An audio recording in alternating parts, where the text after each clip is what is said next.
Never a dull moment in Raider Nation. Let's get it.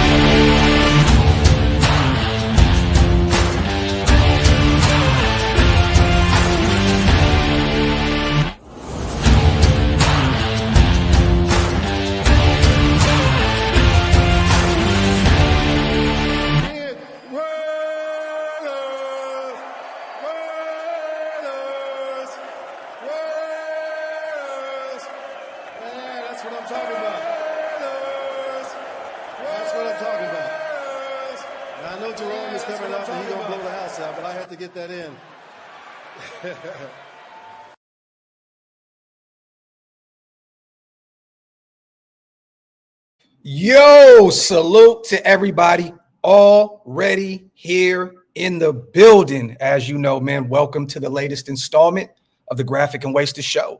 Or the Wasted the Graphic Show, whichever way you like to slice it. Man, we got a lot to talk about here today. Before we get there, salute to the greatest chat in YouTube history. We appreciate every single one of you guys, whether you're watching on Twitter, my channel, Wasted Channel. We don't care, man. Just make sure you guys wipe them feet, pay them bar tabs, and hit that subscribe button if you guys are not subscribed yet. We already have almost 800 people in the building. Thank you guys so much for always rocking with us. There's a reason why we waited on doing this live, you guys, and we're not going to really dive too much into that. But we wanted to wait a little bit, kind of see some things, and we're here now. Mm-hmm. And I got an interesting fun fact for you here, Wasted. What are the last two teams that Tom Telesco faced before both of his firings? I don't know, Graf. What were the last two teams? The Raiders and the Chargers. Bang to the Zoom. You know what, Graf? It's funny, man. I was calling around, trying to figure out what's going on, and I just need somebody to do me a favor in Raider Nation. I need somebody to call Ja Rule, because I need Ja Rule to make sense of all of this. Somebody call Ja Rule, please. What the hell is going on, bro? You know what, man? Let me say this. We've kind of talked about if you're going to keep Tom Telesco in the building, right? You give him the keys. You give him the power. You allow him to be a general manager. I'm looking at this several different ways. One, you guys know that we were on board for keeping Tom Telesco. Two, you know that we both didn't want Tom Telesco in the first place. Yeah. But three, if you're going to keep him around, once again, you give him the keys, you give him the power. But this is the thing. You got potentially a franchise saver coming in the building tomorrow. Well, not coming in the building, virtually coming into the building tomorrow. The hottest commodity in this coaching cycle would have been the hottest commodity last season as well if he really, truly wanted to leave Detroit and Ben Johnson. And there's a lot of rumors and rumblings about him, wanting to have say in who the general manager is, right? Yeah, and that was actually the deal breaker with the Chicago Bears. He wanted Ryan Poles gone. And rightfully so, right? Because in today's climate, we see guys, i.e. Antonio Pierce, i.e., Jerod Mayo out there getting one year deals, and they're gone. This is him saying, look, if you want a shot at me without a quarterback, the sixth spot, coming off of 4-13, this is the Raiders saying, you know what, let's play this this is now one of the, and people may not agree with me, this is really one of the most attractive jobs in the market now for a head coach, because now they could potentially bring in their guy, and there's no throwing each other under the bus. Tom Telesco, if he stuck around and it didn't work out, he could look at Ben Johnson and say, hey, I'm saving my ass. You got to go. Not saying that Tom Brady or Mark Davis would allow that, but essentially, historically, a general manager would have that kind of, leeway to say, hey, you got to go. Mm-hmm. It makes all the sense in the world, Wasted, to start from scratch here, clean up. I mean, this is I look at an organization that cleans house in this manner like finding a beautiful virgin, like clean, untouched. It reeks to me of the Raiders placating to the number one option out there, which is Ben Johnson. Now, a lot of us have said if you have a shot at Ben Johnson, With the trip. you do not let him out of the building. And this is the Raiders essentially doing what's right and what's not popular. Yeah. That's essentially what this is. The Raiders have had a problem the last few years, the last decade in change, where the court of public opinion weighs heavier on the Raiders' mind than what actually needs to be done. And to me, if this is a way that they can get a Ben Johnson in this building, then do it. God bless him. God bless him. Do it. And once again, you guys, if you're going to scorch the earth, scorch the motherfucking earth. I hate to see that we have to start from scratch here at general manager, but I believe that Tom Brady and company has a plan. And they're definitely showing that there's some motion and some traction here with that plan that they put together. I mean, you move on from AP, and then back to back, you move on from Tom Telesco. There's clear signs that they have a plan. And it's not a shocker, y'all, that this happens the day before they get a chance. I don't think people realize we're the first team to get a crack at Ben Johnson. We're the first team. You know what I mean? Like New England tomorrow, which I think all signs are still pointing towards Mike Vrabel potentially going there and returning back to his old team. And then Saturday, the Bears and the Jacksonville Jaguars. And all three of these teams have what? Former first-round pick, quarterbacks. They have high draft picks. They have a lot more than what we have to offer. But the thing is, we have the Tom Brady effect. That is the clear difference in what we have in prior years of making these kind of moves and all of us scratching our heads like, what the fuck are we doing here? I think that Tom Brady truly has a plan. I think that Mark Davis is allowing him to do this. And this could be another situation where potentially Tom Telesco historically doesn't trade up. Maybe they went to him and said, what's the plan? And Tom Brady said, look, we need a quarterback. You don't want to move up? Oh, well, you got to get the fuck out of Dodge. And that's the thing, bro. Like when you have people at the top of an organization that's this troubled that are not diametrically aligned, somebody's got to go, right? And if you're going to play a piss and match between an owner and a worker, the worker goes.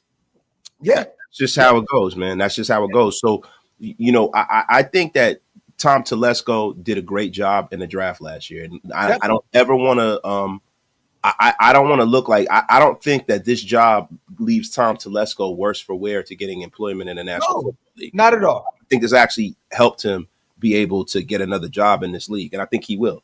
Oh, yeah. He's going to go to another organization and say Brock Bowers. They're going to say hired. Ding, right? But JPJ, whatever. It's one of the best drafts we had in 20 years, right? The thing with Tom Telesco, though, and the Raiders is that we are in drastic, dire times. And if you have the kind of patience of and wherewithal where you could sit back and say, hey, man, we can wait on the quarterback. This isn't the draft that I want. And you got an ownership group saying, no, we need one now. What's your plan? Yeah. If your plan is digging your feet in the sand and they're not with that, then I understand it. Now, I wanted to throw this at you really quickly. Pause.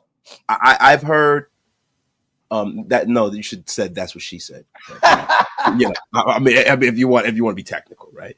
But I want to throw this at you. King, my dog. Now there is a situation afoot that a lot of people might not think of. Deion Sanders went out last week and was effusive of the praise that he gave Louis Riddick. Louis Riddick is floating around out there. Yep. Could this possibly be the Deion Sanders package? Let me say this. Ben Johnson is 1A, definitely. But the thing is this. If you bring in a Deion, and I love that you brought this up, because did you just see the tweet that I put out there? The diabolical twins are just nasty work. So I put this out there, okay? Because yes, Louis Riddick, that's a guy that has been a part of the Raider Nation, right? And a few years prior, we were screaming. A lot of people were kicking and screaming for him to potentially be the general manager of our Las Vegas Raiders. Deion was singing his praises.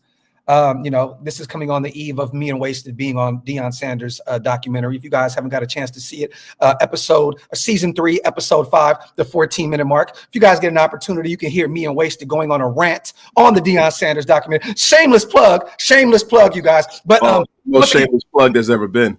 Season 3, episode 5, 14-minute mark. But I put out a tweet there that says they want Ben Johnson badly, but once again, do not be shocked by another surprise guy.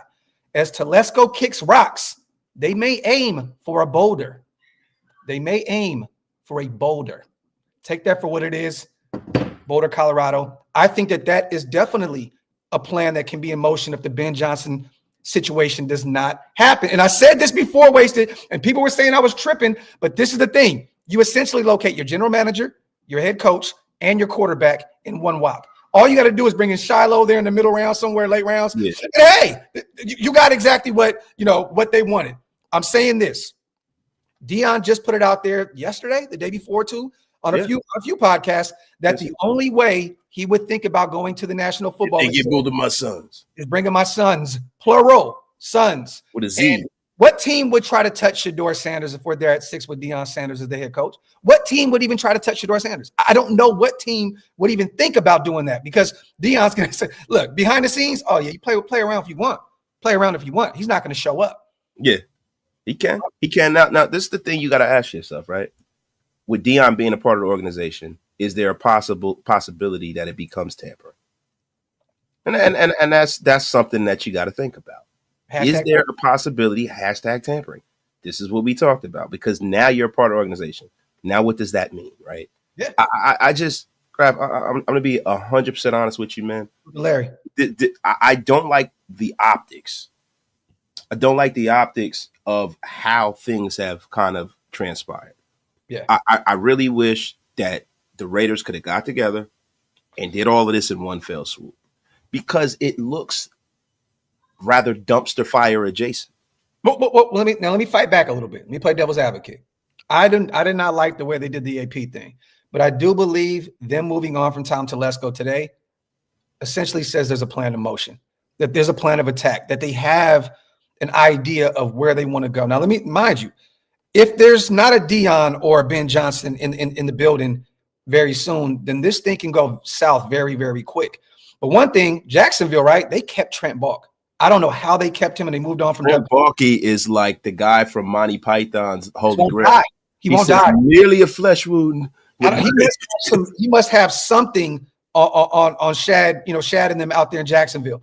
But that job right there becomes less attractive, less sexy, because they kept Trent Balk in the building, right? New England, we already know where they are in terms of things. And I think that Mike Vrabel still eventually moves up there. I know that a lot of people are saying Mike Vrabel with the Raiders, and he is another guy that probably would want some say in terms of who the general manager is as well. But Pete Carroll also is another guy that if he's going to come back out of retirement, he may want some type of, assurance of who's my general manager when I pull up, so on and so forth. But I'll say this.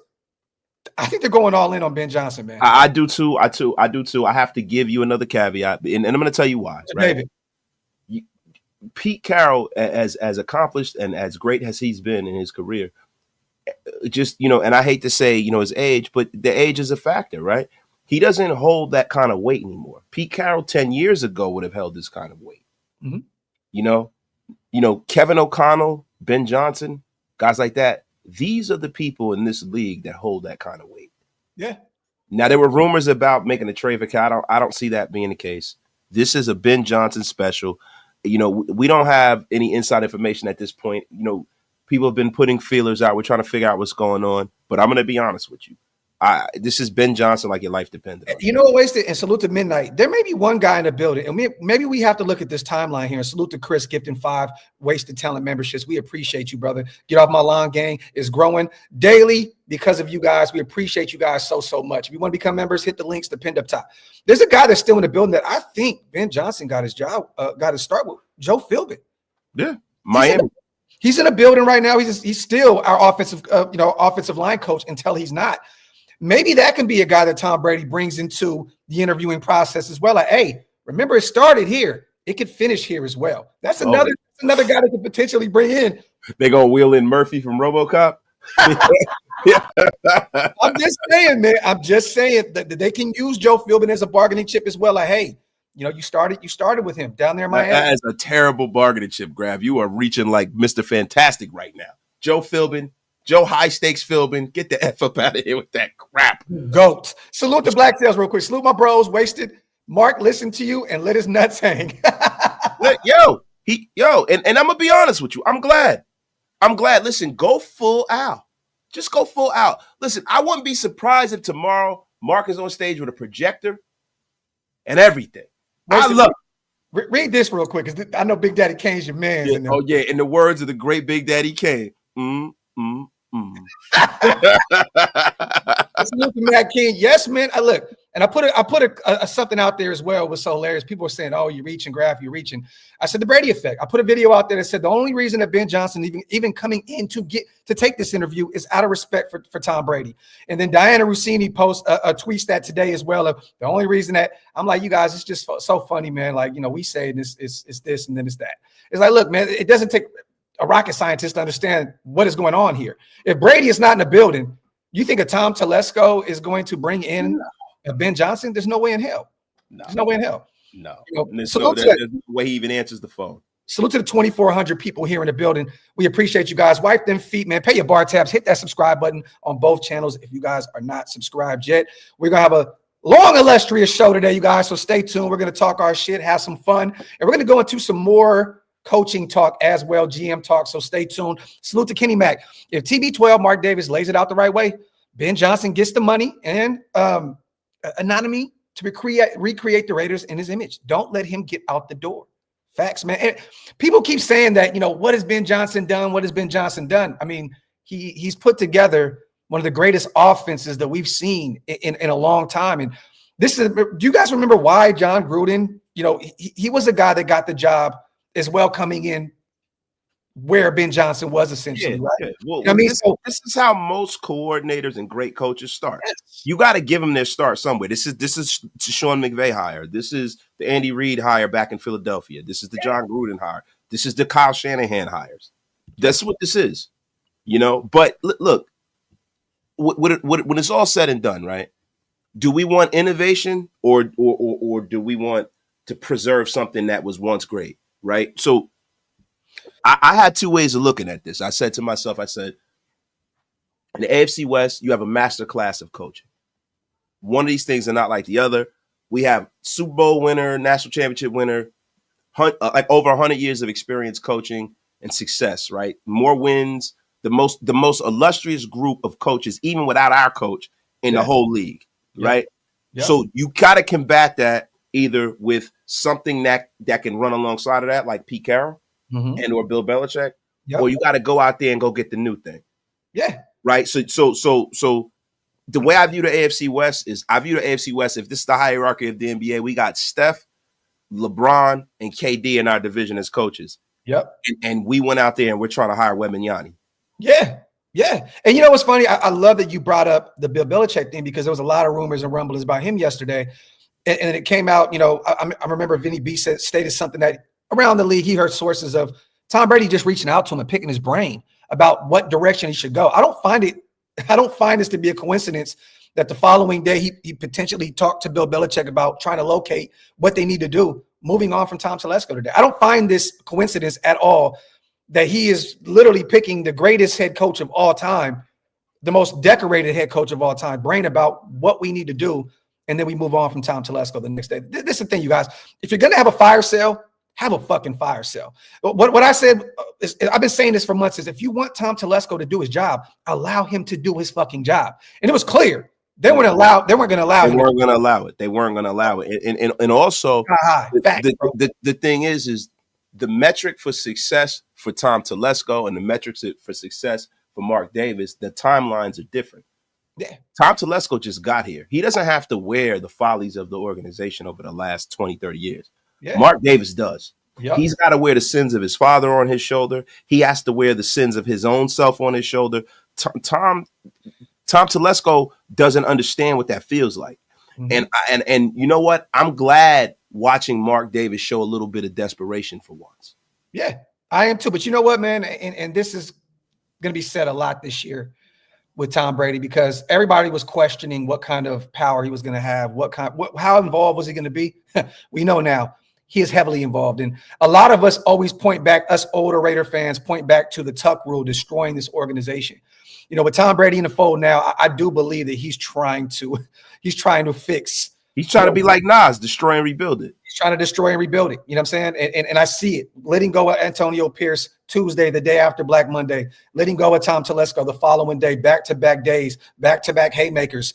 It's going to be interesting to see, what we do moving forward. Also, a few other names to keep an eye on, JoJo Wooden, Champ Kelly. I wonder where we're going to go in terms of their involvement. I'm expecting probably them to get their pink slips here soon. Yeah, I'm looking for them to be unceremoniously blocked. Yeah. Get the F up out of here. Get everybody that was responsible for that dumpster fire this year the F up out of here. I'm okay with it. Even Joe Philbin himself. RoboCop himself. Salute to Rudy. And I said pink slips. I didn't mean pink slips. I mean, get the fuck out of here. Salute to Rudy. Don't know how to feel about this one, fellas. Just more chaos. Hope Mark isn't making these moves. I hope it's Brady. Oh, it's Brady for sure. Mark has showed he is inept. Salute to Rudy, our guy, the Russo. Salute to Terry in the building. I want Ben Johnson as head coach, but nervous about a rookie head coach picking the GM he can control. He's not going to pick the GM, Terry. I'm telling you this now. I don't think that Tom Brady is foolish enough to give a guy in year one being a head coach the full power to go out there and pick the GM. But I think he's going to pick his brain a little bit and say, hey, who do you think? Who could you work alongside with? Yes. You know what I mean? Look, I don't think that Ben Johnson would want that kind of control in year one as the head coach. He's already said that all he wants to do is call the plays. That's what he wants to do. So I don't think that he would want that kind of power.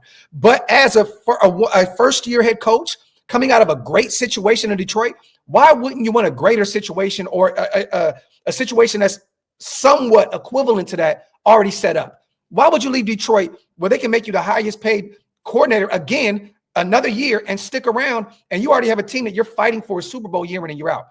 It has to make sense. And I don't think that they would give him that kind of power, but they need to make sure that they're picking his brain and they're saying, look, we want this thing to be created the right way. And if you're going to be our guy moving forward, and mind you guys, if we want Ben Johnson, we're going to have to make him the offer of all offers because he is the hottest commodity in the market right now. So understand he's the hottest thing smoking since freaking Sean McVay. Yes. And if you're going to essentially pay him a shit ton of money and make him one of the highest paid head coaches in the NFL, you want to make sure that this thing looks exactly how he wants it to look as well. If you want to pry him away from Detroit, you guys, there has to be something in play that makes him comfortable enough to leave a phenomenal situation with Dan Campbell, Aaron Glenn and company. And Aaron Glenn looks like he's on the way out as well. We've talked about it. You brought it up the other day about the New Orleans Saints. He has a couple other interviews lined up as well. So, I mean, look, this is the year for Ben Johnson to take advantage of the success that he's had. And, look, man, when you talk about striking while the iron's hot, right? The best thing to do, and it's not always about it. And I know everybody's like, hey, there's no quarterback here, there's no this, there's no that. The thing with a guy like Ben Johnson, if he has a clean slate and cap money, there's a chance to get him. If you're willing to pay his freight, there's a chance to get him. And also, what this essentially does is a lot of the other jobs that are open that they were linking him to were jobs that were NFC jobs. They were linking him to the Bears where he's going to go up against his old squad. I personally feel like it's probably more advantageous for him to go into the next conference. Yeah. And you know what? A thing that a lot of people aren't talking about right now, Wasted, is entering this free agency with all that money, right? There's a few guys that we need to take care of this in-house. Maybe there was a different direction in terms of ideology with Tom Telesco and Tom Brady, maybe paying Max Crosby a shit ton of money to stick around. There's a lot of rumors about the $100 million for another 3 years. There's some guys, Nate Hobbs and Merrick. Maybe Tom Telesco is not married to any of these guys. They're not homegrown talent to him. He said none of them are homegrown talent to him. They're not. So maybe he wants to go in another direction. Maybe they sat down and said, yo, what is your plan moving forward? And it just didn't align with the way Tom Brady and Mark Davis looked at this thing. We don't have to really look at it insane. To be honest, you guys, a lot of people think it doesn't make sense. And you guys know that we were big on just keeping Tom Telesco around and seeing this thing through. I understand the philosophy of moving on from Tom Telesco right now. 100% I do. And one of the things that Mac too, appreciate Tom Telesco, he's done a lot of wonderful things. One of the things that he's got to wear on his shoulders was, in his infinite wisdom, choosing to go and bring in not a Baker Mayfield, but a Gardner Minshew over a Sam Darnold, over some of the other options that were available out there. You could have done a lot better. Wait, Steve, let's not do that, though, bro. Sam Darnold was essentially Gardner Minshew, or even worse, before this season. He never was, and I'm going to tell you. Before Kevin O'Connell got his hands on Sam Darnold, bro, pause if necessary.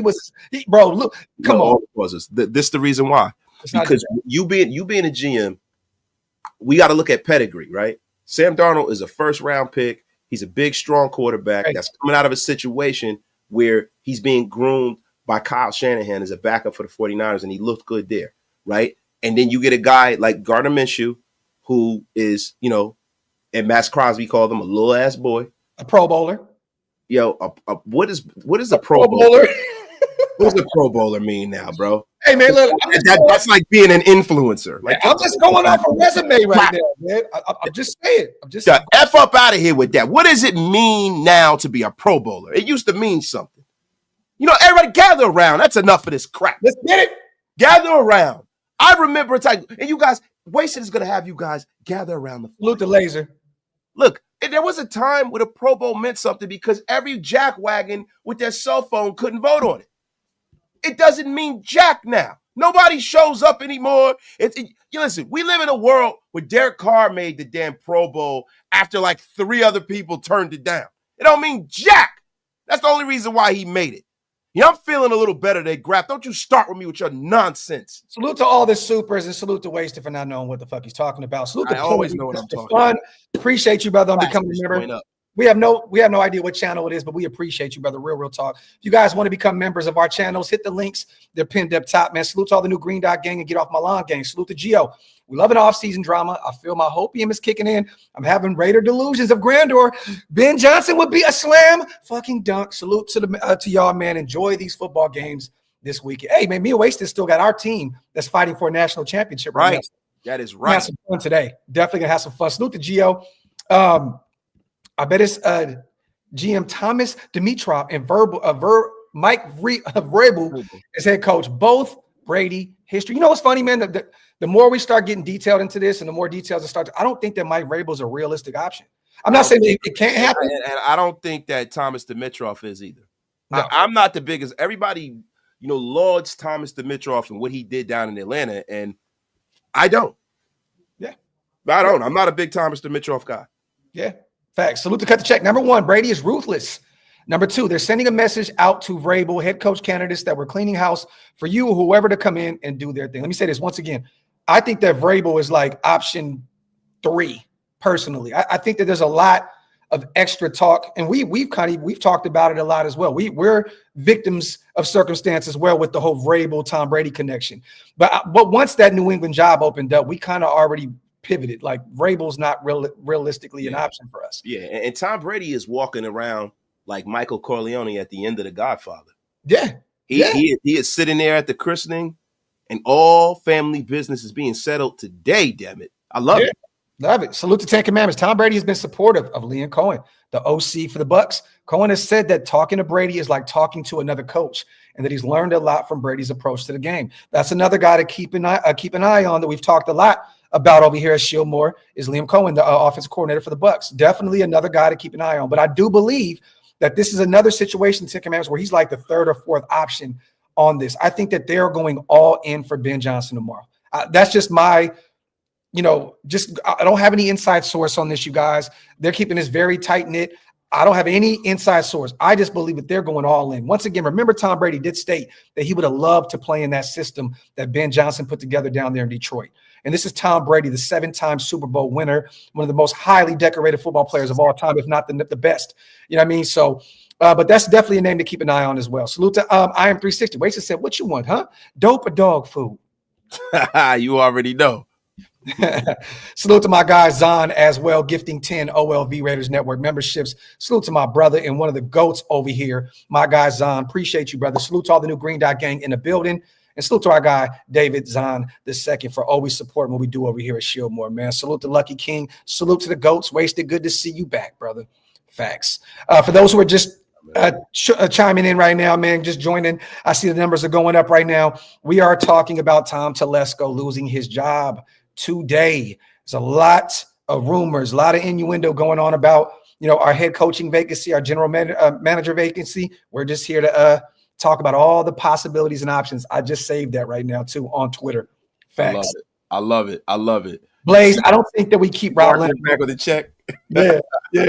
I would love to keep Rob Leonard around, but once again, I think he was kind of tied to the AP regime. You know what I mean? Like, I know they love him, and I know Max would love to keep Rob Leonard around, but I think they're going to clean house. I think, and I hate to say it, but I'm talking about Robbo, Rob Ryan, a longtime Raider. Unless they just kind of use him in that same senior advisor type situation, I think they're going to clean house here. The only two guys that I would essentially keep, if it was up to me, would be Rob Leonard and Edgar Bennett as a wide receiver coach. I think outside of that, you can kind of move on from everybody.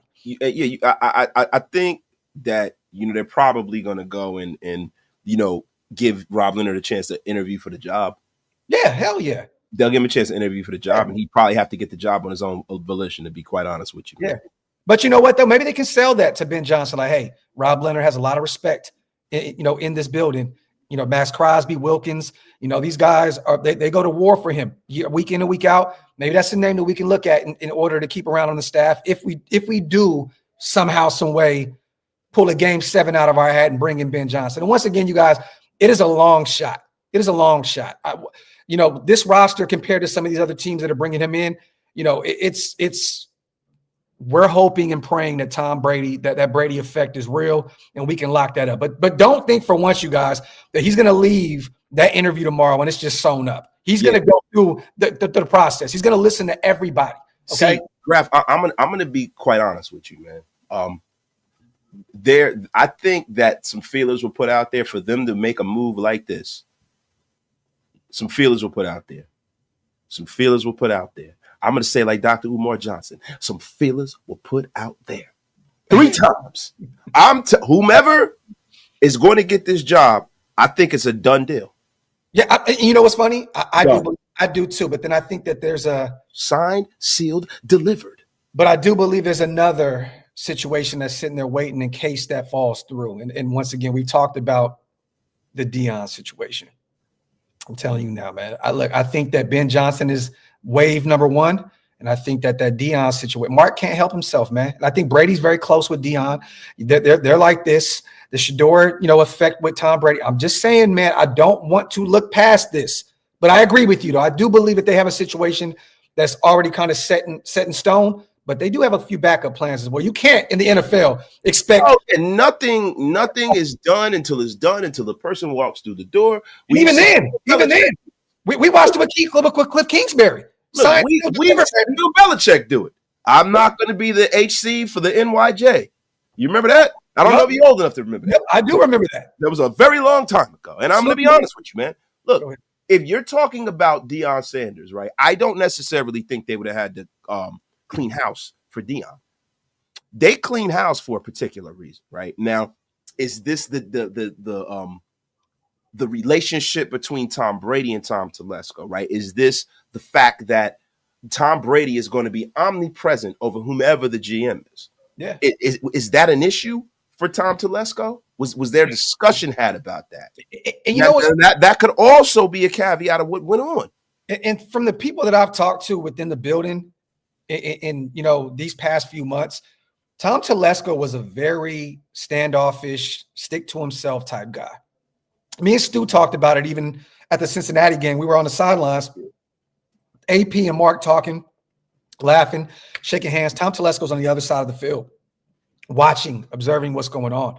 Every time that I've talked to someone in that building that sees Tom, he's kind of been a guy by himself, kind of trying to fill out the situation. I don't think that Tom Telesco really, truly was really bought into this whole situation from jump. I think that forced pairing with him and AP, I think that he was just kind of like, I'm just here because I got a job. Mind you, he had a great draft, but I think that he essentially thought, I'm on idle time here in this building. I think once Tom Brady signed on and that minority stake was signed, sealed, delivered, and all the rumors started to come out about him having a lot of being very hands-on and having some power, I think that he knew his days were numbered. Wasted. I truly do, man. Because once again, everybody that I've spoken to in that building has stated, I don't know, man. It's just a weird feeling with Tom Telesco. It's just kind of, hey, how you doing? Hey, how you doing? And just kind of sticks to himself. So, I think that they have a plan moving forward. I see a lot of people talking about Tom Brady potentially being the general manager. That's not going to happen, okay? I know a lot of people are stating how the hell is he going to keep his commentary. I think it's only a matter of time before it's a matter of time, bro. He's going to step down. Now, Grab, I need you to do me a favor, man. Down there at the bottom of the screen, do me a favor. Pull up NFL Mike's comment. Okay, real quick. Let me okay, because I got a lot of supers and a lot of stuff. Just go ahead and read it. Yo, NFL Mike says something very, very poignant. He's a Charger fan. He knows all about Tom Telesco. He says Tom Telesco was great at analyzing and finding talent, but takes some personality at that level that he doesn't have. Yeah, so I love that. I love that, and I think that's very, very poignant. Because guess what, you guys, he was overpowered in LA too. He had to take a lot of those knocks for Brandon Staley, those salary cap problems when it was all the Spanos family. This guy's kind of essentially just been ran over. Yeah, he's been the NFL whipping boy. Yeah, like real talk, bro. Like, I love that. And NFL Mike knows, longtime Charger fan. He knows about Tom Telesco. But once again, it kind of feels like he's just kind of out or been overpowered again in back-to-back situations. Houston, I do believe that this makes it a more attractive situation because all those other places, they have Poles, they have Trent Bulk, they have a lot of GMs that are already in place in those other spots. This is essentially a situation where Ben Johnson can come in with a clean slate and he can help identify and locate that general manager. I do believe this makes it a more attractive spot than Chicago, than Jacksonville, than New England, and other places that are going to be looking for a head coach. I firmly believe that. I do. Once again, Tom Telesco's no longer in the building, you guys. So there's no forced pairing of, I have to work with this guy. I have to work. This is a situation where they can come in the building together, pause if necessary, and build this thing the way they need to build it. Salute the chef. What's up, y'all? Hear me out. Possible situation. We get Ben, a.k.a. Benny Hanna, trade for Hooker. Draft T-Mac and save that free agency Higgins money and go defense. Crazy. And once again, we've kind of talked about the situation of if Ben does pull it. Remember that the Lions just signed Teddy Bridgewater as well. You know what I mean? So maybe if Ben wins a championship, maybe he has enough cachet out there to say, I'm going to the Raiders. Can you guys give me my guy that I can build with? Because one thing the Detroit Lions don't have is a Super Bowl. And if they win one, they're looking at Ben and saying that offense definitely helped carry this team. It's just funny to me. It's ironic that somebody going to Las Vegas would need to bring a hooker with them. When they're already there on the strip. Yes. Yeah. Salute once again to everybody here in the building, man. Wipe them feet, man. Pay your bar tabs. Hit that subscribe button. The chat is flying, you guys. We have over 3,000 people in the building, so my apologies if I can't get to every comment. We're trying. Salute to Cap. We got to make Tom Brady do a DNA test. By the way, he's moving out here. Ain't no way this man don't got some Al Davis heritage in him. Salute to Cap. My God, appreciate you, brother. Salute to Donald Rice, our dog, as always, becoming a member. Salute to Bay Area, not Vrabel. He wrote viable. Okay. So look, I'm reading this thing wrong. The chat is same deal. Salute to viable, Viacom, whatever. Would you trade with the Browns? Swap ones, give them our extra third in Kobe. It's going to cost a lot more than that to move up to that spot because Cleveland can still be in desperation mode in terms of the quarterback position because Deshaun Watson, Brandon, did take a step back in his recovery with that injury. And, him restructuring that money, he's going to stick around out there. But it's going to cost a lot more to move from 6 to where they at? 2-3? 2-3? It's going to be a lot more than that. A lot more than that. But the Browns are at 2. I wouldn't put it past this organization now without Tom Telesco in the building to move up and go locate the quarterback. Crosby spoke well about Belichick on his Rest podcast. Salute the ground. I mean, this is the thing. Who can't? I mean, as much as us Raider fans don't like Bill Belichick, who can say anything bad about that guy? He won 6 Super Bowls. Yeah, bro. It's funny how you have some very, very small-minded people that will say, well, he never won anything without Brady, right? And it's like, bro. They're a year without him. Bro, and I'm going to be honest with you. He built the Browns organization. He's the reason why the Ravens are the Ravens. He not only built the New England Patriots, but he's the one who built the Ravens. Yeah. He really is. If you look at the staff that he had when he was the coach of the Browns, he groomed Ozzie Newsome as an executive. They moved over there. He had Nick Saban out there. He had all of these guys out there, bro. Yep. Coughlin, all these guys. So listen, Bill Belichick's football acumen is second to none. Unquestioned. Second to none. Salute to Ty, my brother, man. Appreciate you gifting 5 OLV Raider Network membership. Salute to Matt King. After all this, can we at least get least 3 years with no dramatics. We are the Raiders, Matt King. And when you got Tom Brady in the building now, there's going to be a lot.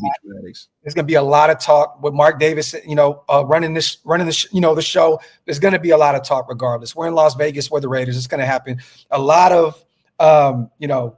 of big platforms out there rely on the Raiders and the dramatics in order to get clicks and keep that money flowing in. So we're the Raiders, man. Even if there is no dramatics, people will create dramatics around this organization to keep it looking like it's a circus show, even if we are winning it and riding the ship. It just happens with the Raiders. Yeah. Now, I want to ask you a question, man, because my apologies, cut the check. My apologies, brother.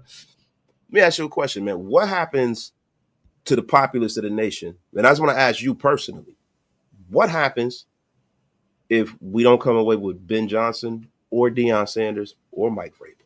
There's a guy that we're bringing in right now, and Todd Monken.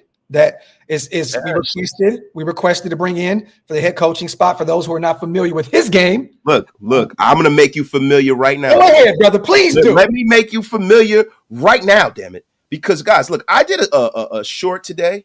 Wait, real quick, before you do that. Until we get our money, this show was brought to you by Shieldmore. Go ahead. That's right, damn it. Now, look. Now, when we start talking about Todd Monken, man, Todd Monken is in his 36th season coaching, including 10 seasons in the National Football League. His 6th coordinating job in the NFL. His previous jobs were the Tampa Bay Buccaneers from 2016 to 2018, the Cleveland Browns in 2019. He also coached the Jacksonville Jaguars wide receivers. And prior to that, he was the offensive coordinator for the powerhouse Georgia Bulldogs. Now, in 2023, he was finalist for AP Assistant Coach of the Year. A Baltimore offense that ranked number 4 in scoring, number 6 in total yards, 370 yards a game, and averaging an NFL high 156 yards a game rushing, right? He was also voted, had a quarterback that was voted for NFL MVP for the second time. He's helped elevate Lamar Jackson's game. Yeah. The guy over 4,000 yards passing, over 900 yards rushing. Lamar has had a great run under him. A great run. He led the Bulldogs to the number 5 ranking in points, the number 8 in yards for scrimmage in his last year. Back-to-back national championships. Back-to-back national championships. I mean, the guy is as accomplished as accomplished could be. And I love Todd Monken's successful building blocks, right? He says his 6 key elements to building a successful roster is don't turn the ball over, be explosive, score touchdowns in the red zone, be good on third down, don't have large yardage plays, and have an athletic quarterback who can make off-schedule plays. So, listen, Todd Monken coming in here, this is a guy who's only been a head coach at one time in his career. He's always been the bridesmaid and never the bride. I think maybe that Todd Monken is in a situation now where he's getting older, and now this is the time. This is the time for him to grab the brass ring and run an organization. Initially, wasted, right? He wanted to only call the O, but this could be a situation where he says, you know what? I may have to strike while the iron is hot. And don't be shocked, you guys, to be real, if he did come into the building, looking at a Justin Fields as an option in free agency and drafting a Jalen Milroe, a guy that's off script that can create plays with his legs. I'm not saying that he's the right move, but what did he say? What was that last piece? That Todd Monken said, athletic quarterback who can make off schedule plays. There you go. So he is a guy who I remember years they used to always say the offensive coordinator who can figure out how to take Michael Vick's talent and put it inside of the framework of an offense is going to be, a multimillionaire. I think essentially what Todd Monken did was he took Michael Vick 2.0 and Lamar Jackson and just, he's playing at a level, man, that I've never even seen Vic play at. Yeah.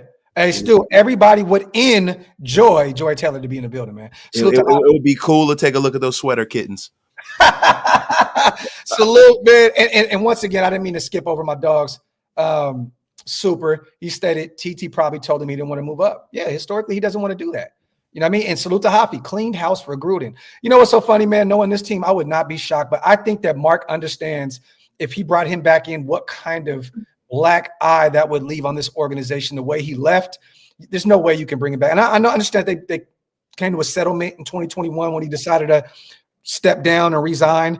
But I would not be shocked, man. This organization is crazy. But I think with a Tom Brady in the building, He understands you can't bring. I don't think that Tom Brady would even want to be connected to an organization that brings in John Gruden after those emails. Nah, not the way his brand has been and the way he's been hyper and super protective of his brand.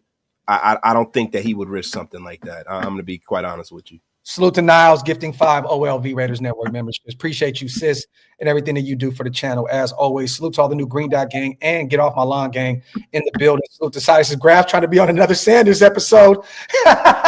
Look, we didn't plan on being on that documentary. Yeah, I know. You know, I mean, the thing is this though, that just assures us once again that we're being watched, that everybody's eyes are on what we got going on. They're on the product. Salute to Dion, salute to Shador, salute to Prime Video, and everybody that put that documentary together. It was kind of cool, man, to hear me and Wasted's voice on there right next to Stephen A. Smith. I know you. This is absolutely ridiculous. Yeah, like right after us and stuff. It's crazy, man. It's kind of cool. For those who didn't check it out, I'll play the audio, but I can't play the video.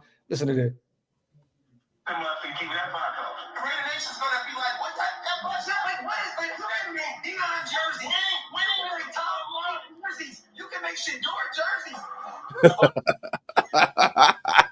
That is so funny. We sound so irrational. So irrational. We sound like the two old Muppets up in the rafters, yelling and screaming at the top of our lungs. It's unbelievable, man. Look the lucky Graf. I'm excited for this offseason. The only thing that I'm worried about is Max Crosby and our quarterback situation. I think we're okay, man. Max is still under contract.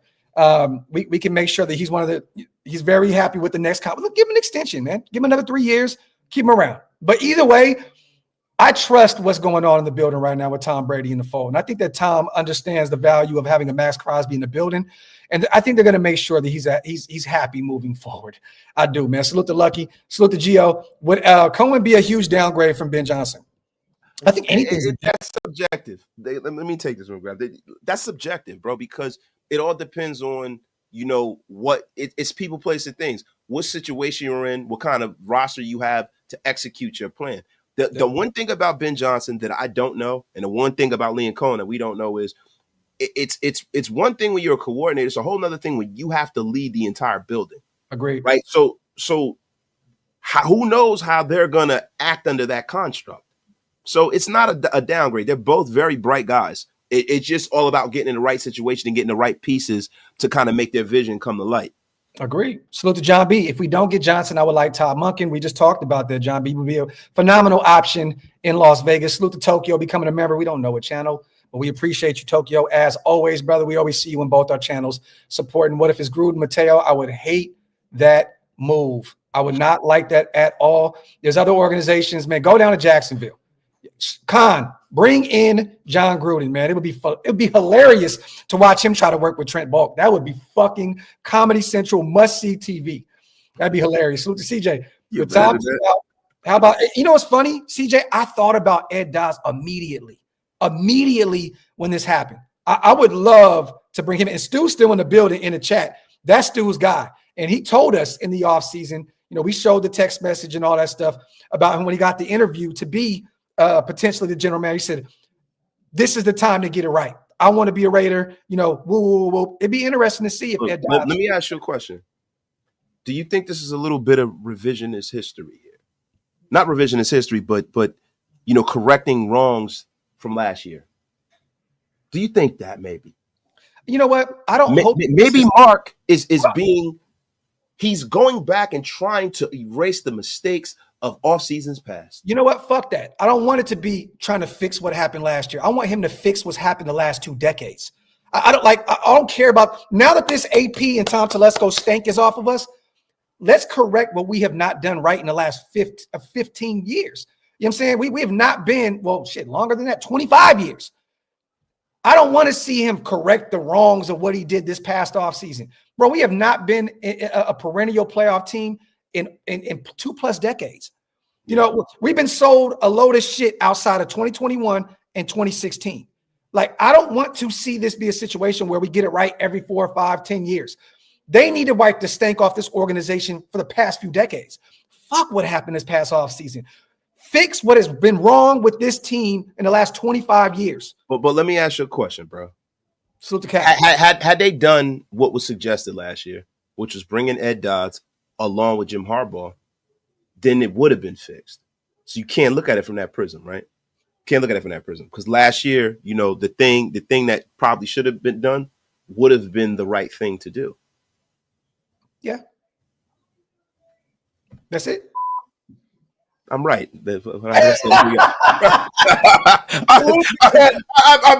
mean, it's a hard damn work being right all the goddamn time. Salute the Cap. Serious note, they wouldn't blow this whole thing up if their plan wasn't almost a sure thing. Reason why Bears and Jags haven't hired their GMs for Ben is because they know they ain't as close. Salute the Cap. Salute the Cap. Cap with no cap. Love it. Cap with no cap. Salute the Ten Commandments. Todd Monken hung 451 yards on KC, 383 on LV, 41 on DB, and 30 on the Chargers. Should he be considered second round? And we talked about that, Ten Commandments. If he is the guy moving forward, definitely believe that Jalen Milroe will be an option in the draft. But I know, because that's not my guy. But I'll say this: until we figure out who the GM is, I don't really know what direction they're going in right now. You know what I'm saying? So, Cheese Man, no GM screams Pat Carroll. Pete Carroll. Just saying. Yeah, but no, it doesn't to me at all. Like, you don't have to coerce a guy who's sitting out there on the scrap heap saying, "Hello, hire me, please." You don't have to do that. You got to coerce the bell of the ball, and the bell of the ball is Ben Johnson. There is no doubt about it. There's no doubt about it. Yep. I don't want to get myself all hyped up, nation, but listen, man, I'm feeling like this is a Scooby-Doo mystery, man. I'll say this. It's a Scooby-Doo mystery. The guy who brought you to the amusement park, he's the guy. I'll tell you this: if the Raiders can reel in the big fish, you guys, with Ben Johnson, I think that this thing is going to be on the right trajectory. Finally, like, when is the last time we haven't had to take the scraps? Yeah, we bringing in a head coach outside of going and paying John Gruden a shit ton of money it took $100 million. I don't think you guys remember this. It took $100 million guaranteed to bring Gruden out of retirement. Remember this. And it's been forever since we brought in AP was not on anybody else's radar. I believe he interviewed with the Atlanta Falcons, but we all know what that was, right? We all interviewed with the Atlanta Falcons. I'm saying this. When is the last time we brought in one of the biggest names in free agency as a head coach or even a general manager? We have had to take scrap heaps and hope that it works out. Never. We've never got the bell of the ball in free agency. The only thing close to it was, luring Gruden back. And it's like, okay, so we got a guy who was in a TV booth for the last decade, right? Who screwed us on the way out the last time. Yep. See, like I talked to my man Rudy the Vet Rusto, and he said to me, he goes, "You know what, Wasted?" He goes, I ain't forget how John Gruden screwed us on the way out. Yeah. He goes, man, he said, man, F John Gruden. He said, F him. And I'm going to be honest with you. When they brought Gruden back, I was like, okay. But when he traded Khalil Mack, I said, get this guy the F up out of here. And if they bring John Gruden back, I am going to have a goddamn conniption. I don't think they are. But they better not even entertain bringing that bum back in this organization. Get him the F up out of here.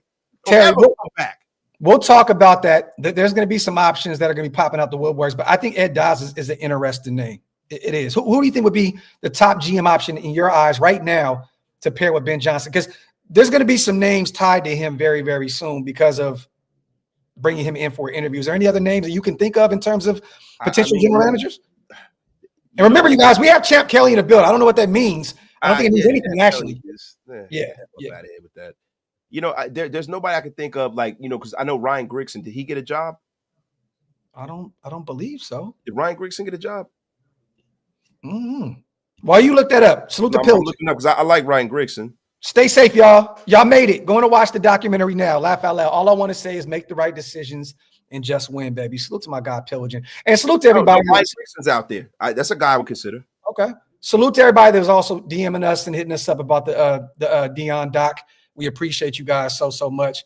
It was cool. Shout out to the Sanders boys, man, for watching and liking the video too, man. Yeah, they were on our stories yesterday. I feel like we're a part of the family already, Sanders. Listen, how about this, Sanders? I know you guys love the Las Vegas Raiders, and it's not tampering, right? Come on down the dial and sit in with your boys who were screaming like maniacs.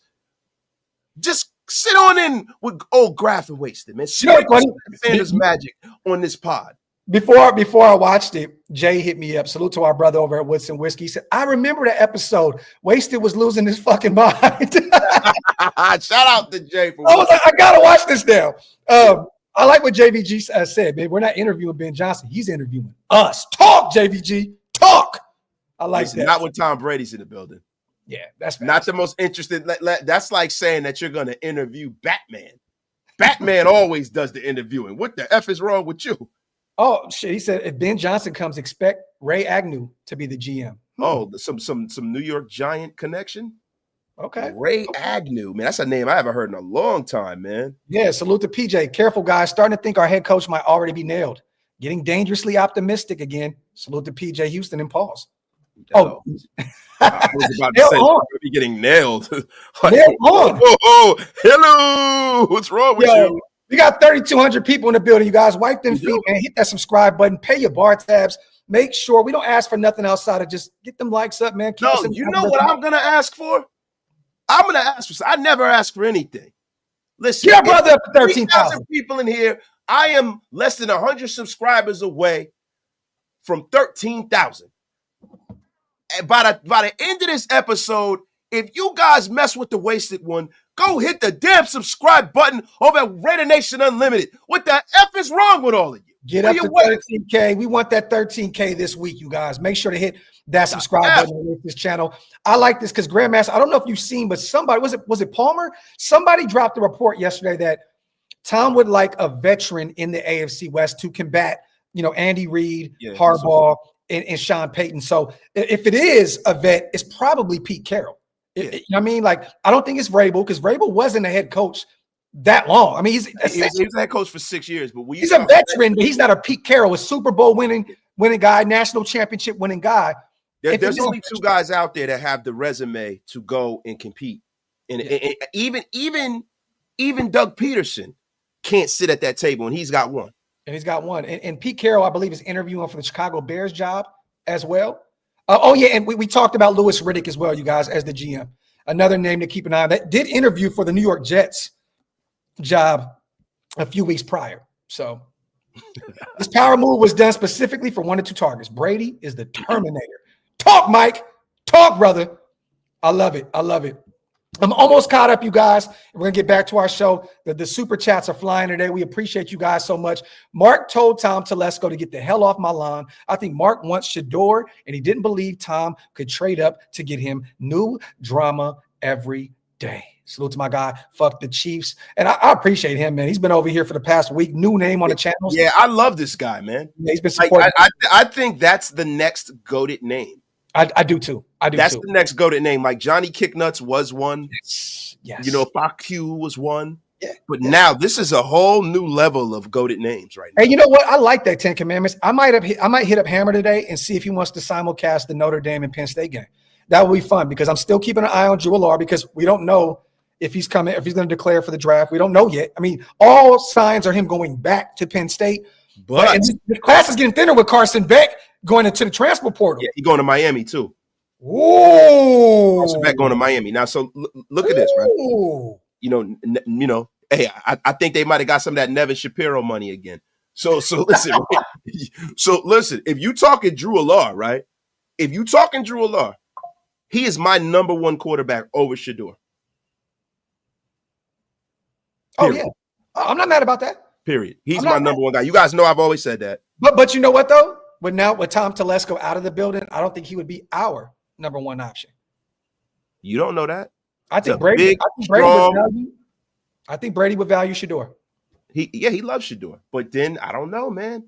Yeah, it might be like that meme with dudes turning around with his girl and his arm like yeah. Might be like that. Listen, man, I'm gonna tell you something. That kid makes some throws that make you go, woo. Yeah, and that arm strength. Yeah, that shit is like 6'5", 6'6", big body guy.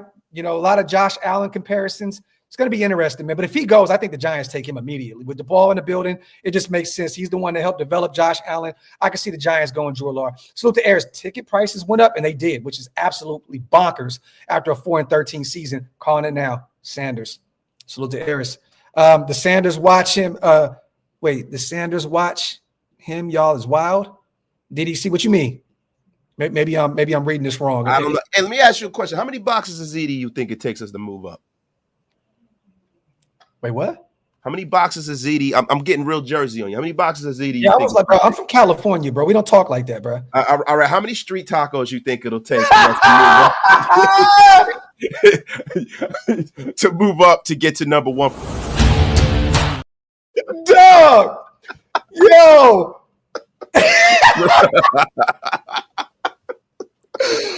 Oh man, I don't know. I don't know. I truly don't know, man, because you're going from probably 6 to New England's not. I mean, Tennessee is an interesting team to keep an eye on. They just fired the general manager. Dion was pissed about it. So I don't know. I mean, what do you think? Is it? I don't think this is a 3-1s and a bunch of extra shit type of class. No, it's not. It's not. It's not like you're going up to get Peyton Manning here. What about this? Our first this year, our first next year, a third this year, and potentially a player. How about a first, a second this year, and a second next year? If that's all it costs, be my guest. I'm not mad about that. And then trade that dude from the practice squad, Bofa. Hey, send him Carter Bradley while we're at it. Salute to both. Raiders, maybe this has been discussed already. I wish AP could have been kept on a positional linebackers coach and not ready to be. This is the thing, Booth. You know how difficult it would be to bring him back? You know, and AP hasn't talked yet. He hasn't posted on Instagram, nothing like that. But I'll say this. It'd be so difficult to bring him back into the fold without – this would be such a Raider move without even naming our defensive coordinator, our head coach, our general manager. Let's see how this thing plays out first, okay? You can't bring AP, though, back into the fold after the way he was let go. And I don't see it. If anything, I think he goes to the Giants. I do believe he'll probably end up being a positional coach out there, returning back to the team where he won a championship with. But that would be an old Raider move. I don't think this is a new Raider move. With Tom Brady in the building, you can't bring AP back the way we let him go. That would be disgusting to me. Yeah. I you know what? And what's all so disgusting, I want to bring this up a little bit off of football, is what's going on in Southern California. Prayers, salute to everybody in Southern California.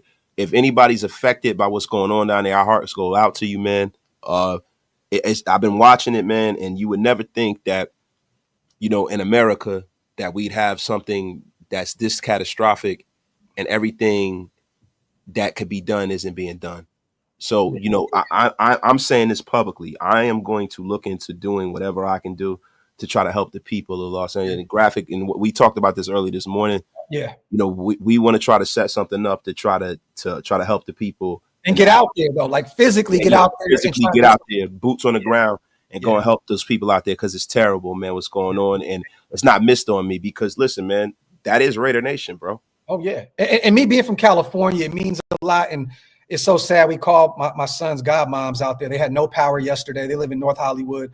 It's really, really bad. So we definitely salute to everybody out there that is affected by those fires. And we're going to try and put something in motion, reach out to a few sponsors and see if we can get something rolling for at least a family or two. I know it's a lot of money out there in California, a lot of people, but if we could play our part somehow, some way, we would definitely love to be a part of getting out there, boots to the ground.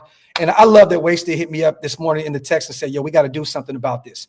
And we're definitely going to try to find a way to get involved. So salute to everybody out there affected. Salute to Brock. Does Tom take Shador or Drew if both are there? See, once again, Brock, I think he wants to go Shador because he's been there to help. I do too. You know what I mean? But it's going to be interesting to see if that is an option. But I would go Shador. Salute to Cut the Check. The Raiders are a foundational NFL historical worldwide. And remember this too, you guys. Tom Brady is a pocket passer. Shador is more of a pocket passer as well. I know Drew is a guy that, you know, stays in the pocket, but he's also a mobile guy as well. And I think that he wants to find a guy that kind of has the skill set that he had. You know what I mean? So to cut check, the Raiders are a foundational NFL historical worldwide franchise. TB12 recognizes that and wants to help restore the silver and black back to its glory and prove they can win and make some bread while doing it. And remember, cut the check. A lot of people aren't. I know that Tom grew up a Niners fan, but he is from Northern California. He knows what the Raiders means to the NFL. Outside of that tuck rule situation that happened, he's from Northern California, born and raised. He grew up watching nothing but Raiders shirts and hats and Niners shirts and hats out there in Redwood City. He understands the value of the Raiders, and there's a reason why he has bought into this organization. So totally agree with you, Cut the Check. Appreciate you on a $20 holla. Laser, shout out to Gillette. Wasted looking younger than Grab. This is facts. Facts. I actually am younger than Grab. In what world? Not really. Hey, I'm like a decade older than Grab. Hey, you guys, how many street tacos you want to bet on that one? Like almost 10 years older than Grab. But Laser, I will be 41 in 6 days. 6 days. So I feel like I'm definitely getting closer to Wasted's age. I mean, probably got like 30 years on me, but I'm getting there. I'm getting there. Imagine Bill comes here and he tags Josh McMuffin for the UNC job. Laugh out loud. Let's go Irish. Salute. Like, what's up, motherfucker? What's up, gangsters? No, salute the Rube. I've seen this happening ever since Tom passed up on getting a franchise-changing player in top position in the NFL. George Halani cost Tom the job. Talk, Rube. Ruby Rush, you were about to be unceremoniously blocked. And he did get, Brock Bowers that broke essentially every record as a tight end in the year one outside of the Zach Ertz one where he was pretty close there. But, I know Rube loves George Halani. He'll never forgive the Raiders for not going that route. So salute the Rube. Once again, you guys, wipe them feet, hit them thumbs up. If you guys are not subscribed yet, man, make sure you guys pay your bar tabs, hit that subscribe button if you guys. Hey, I need 100. Get me over the hump. Pause. The Sanders family watching y'all is wild. Sorry for the typo. Salute to DDC, man. You guys would be shocked. I mean, Mark Davis said he loved this show. So, it's so funny, man. I be having to talk to some of my guys behind the scenes. They don't be believing a lot of the shit that be going on. I'm like, y'all downplay you guys yourselves a lot. Like, understand the value of what we do and what we bring to the table, man. So there's a reason. We've been on national TV multiple times and New York Post and, all that Sunday, or what is it, SNY and all that stuff, man. I mean, bro, you know what it is, Grab? It's just, man, I'm just floored sometimes by some of the things that this platform has opened up. Yeah. Just being able to sit down and kick it with Raider legends and, have real conversations. And it's definitely been a blessing, man. But what I will say is that what I've noticed in this thing is that just like in life, man, this is a meritocracy. The more work you put in, the higher you rise. Facts. Salute to Ross, my guy. Coupon Tom had to go. Let JJ walk. No quarterback. DA blow up, etc. First time in a while, I'm hopeful for this offseason. Y'all made this terrible year decent with content. We appreciate you, brother. Let me say this, though. For Tom Telesco to get a third out of Davante Adams and that contract off the books, for me, was a keep him around by itself. And Tom had nothing to do with that Davante Adams blow up, you guys. That had nothing to do with Tom Telesco. That was already in the works before Tom was even in the building. So I'm not blaming Tom for anything in terms of Davante Adams. For him to finesse the Jets out of a third and that contract, you guys understand how much Tom saved us going into this offseason? Like, real talk, like, we're over $100 million in salary because we have that at our disposal because of Tom Telesco and the way he worked last offseason. So let's not beat him up with the Davante blow up. And come on, you guys, look. Do you guys look? More power to Josh for going out there and going into the playoffs with Green Bay.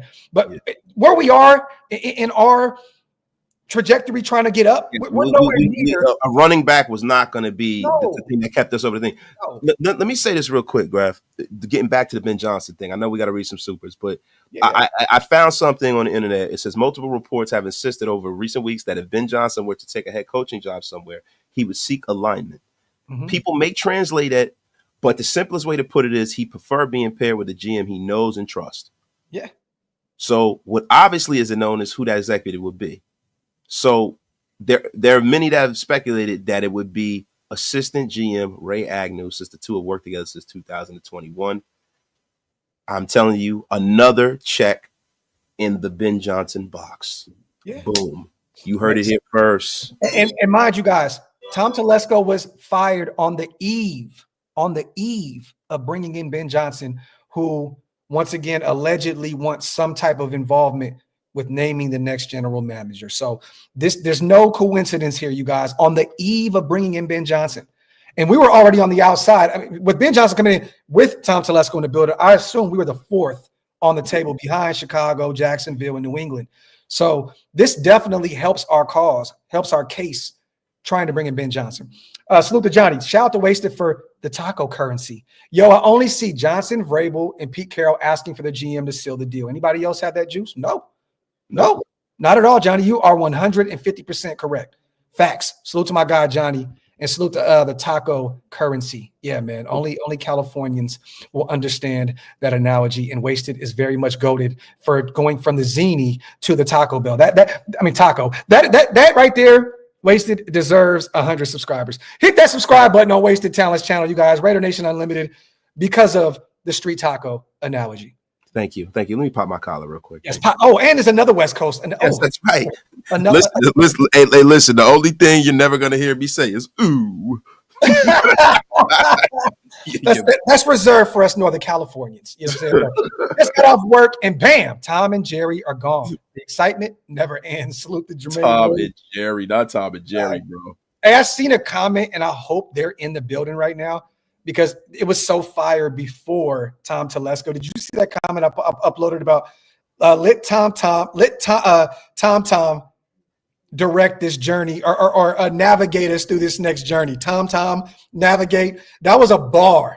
Yeah, that was a bar. Yeah, Tom. They don't get it because back in the day you had this thing called a Tom, navigation system. Now everybody has navigational systems on their phone, so it doesn't really hit the mark. But great analogy, Graf. Yeah.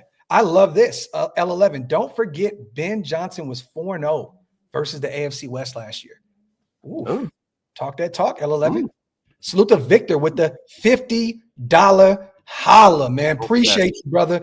Real talk. Support your content, my brothers. Thank you so much, Victor, for the support, brother. That means a lot, man. Real talk, man. Salute to the 3,200 people still rocking with us. Get some questions in, you guys. Let's have some fun. We're only a little bit over an hour in on the show. We'll be around. We'll stick around as long as you guys want to stick around. Yes, and sir. we'll talk about this, man. But once again, for those who are just joining, Tom Telesco has officially been relieved of his duty as the general manager of the Raiders. And it looks like we are on to the next, on the eve of Ben Johnson coming in for the head coaching spot via Zoom. Bro, I don't know, man. And maybe I'm not as mature as I thought. You know, I'm laughing because you said duty. Yeah, you're very immature, bro. I'm sorry. I'm sorry. Salute to Ridgeback, our dog, our brother, real ones know. Ben Johnson said, you guys are sticking with that motherfucker? Talk, Ridge, talk. Ridgeback with a haymaker. For those who have no idea who he's referring to, Tom Brady, Derek Carr. I know a lot of people said it was Jimmy G. No. No. Nah, bro. Wrong. Salute to Shaw League, gifting 5 wasted talent memberships as well. We appreciate you. Brother. Our brother Shaw League, gifting 5. If you guys want to become Green Dot Gang and get off my lawn gang, make sure you hit the links. They're pinned up top, man. Appreciate you, brother. Salute to Jorge, our guy. The Raiders are interviewing Ben Johnson and Aaron Glenn at the same time. Thoughts on Glenn? Well, not the same time, but we are interviewing them both. But I'm kind of cool on Aaron Glenn. I mean, Aaron Glenn was a hell of a player too. People forget. Yeah, former New England Patriot, right? He was a Jet first. I don't know. I think he might have played, but I know he played for the Jets and I know he played for the Texans. Okay, I could have swore he played under Bill Belichick. He might have, but he was a Jet, bro. He played under Bill Belichick as a Jet. Okay. Bill Belichick was the defensive coordinator when Parcells was there. I'm looking it up. I mean, I know you're right, but as a player, Jet, Texan, Cowboy, Jaguar, Saint. Okay, so that might have been under that regime. Yeah. Well, no, it definitely was because Bill, I think Bill drafted Aaron Glenn. Bill Parcells drafted him.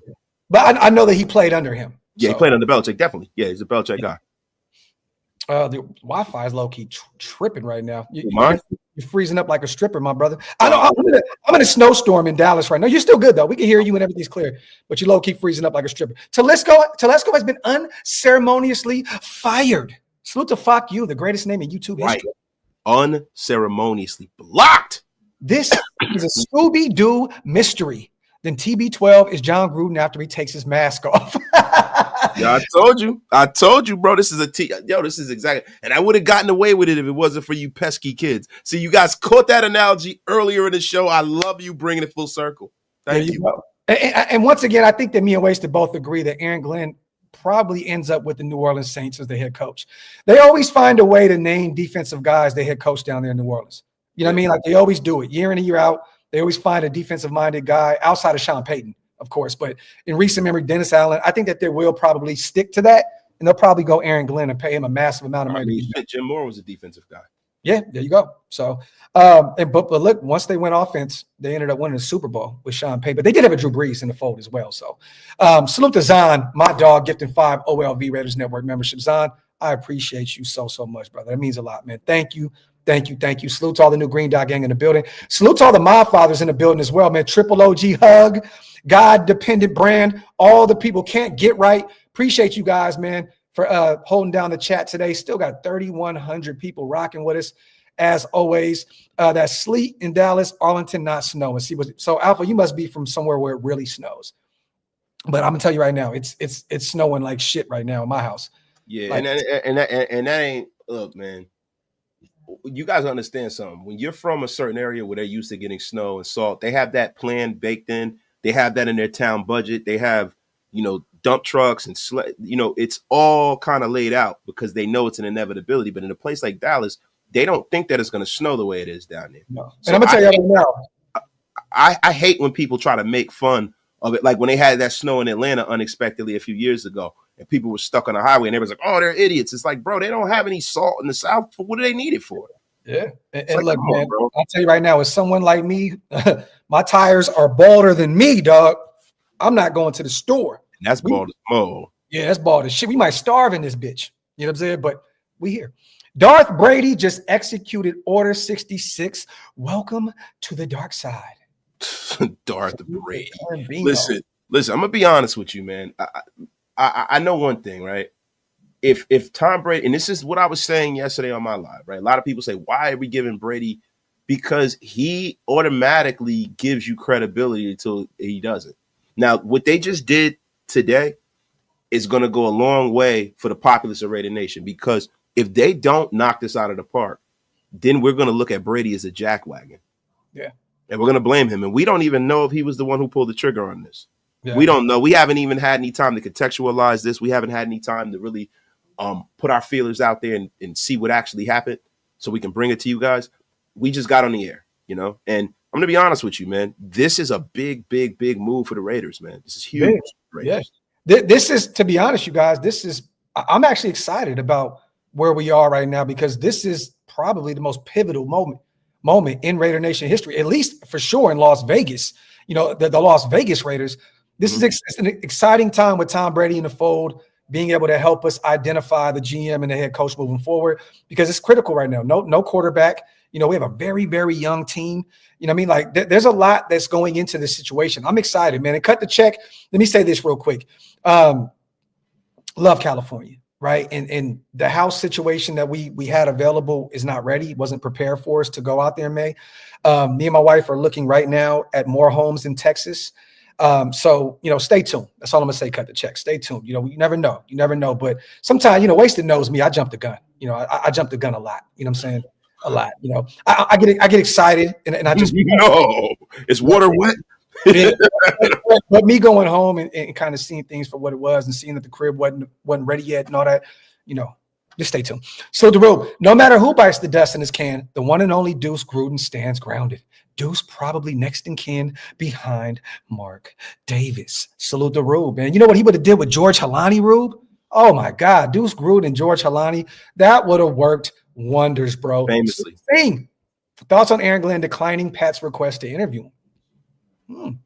Because he probably doesn't want to coach there. He probably doesn't want to live there. Look, I'm gonna be honest with you. Hey, no, you know what? He probably wants to get a couple white candidates out the way so it ain't a fucking Rooney Rule. That could be a possibility, but also Boston is a tough place to live. The media is really weird up there. I can tell you from personal experience, me being in Boston is not my favorite place. It's a lot going on out there. That's all I'll say. Yeah. Salute to Jorge. Glenn just declined an interview with the Patriots and accepted Raiders interview. Smoke is building. There you go, bro. There you go. Facts. Facts plus tax, man. Jorge, that's crazy though. Just in, you guys. Aaron Glenn declined the Patriots interview for the head coaching spot. I think that he already pretty much has a franchise in mind as well.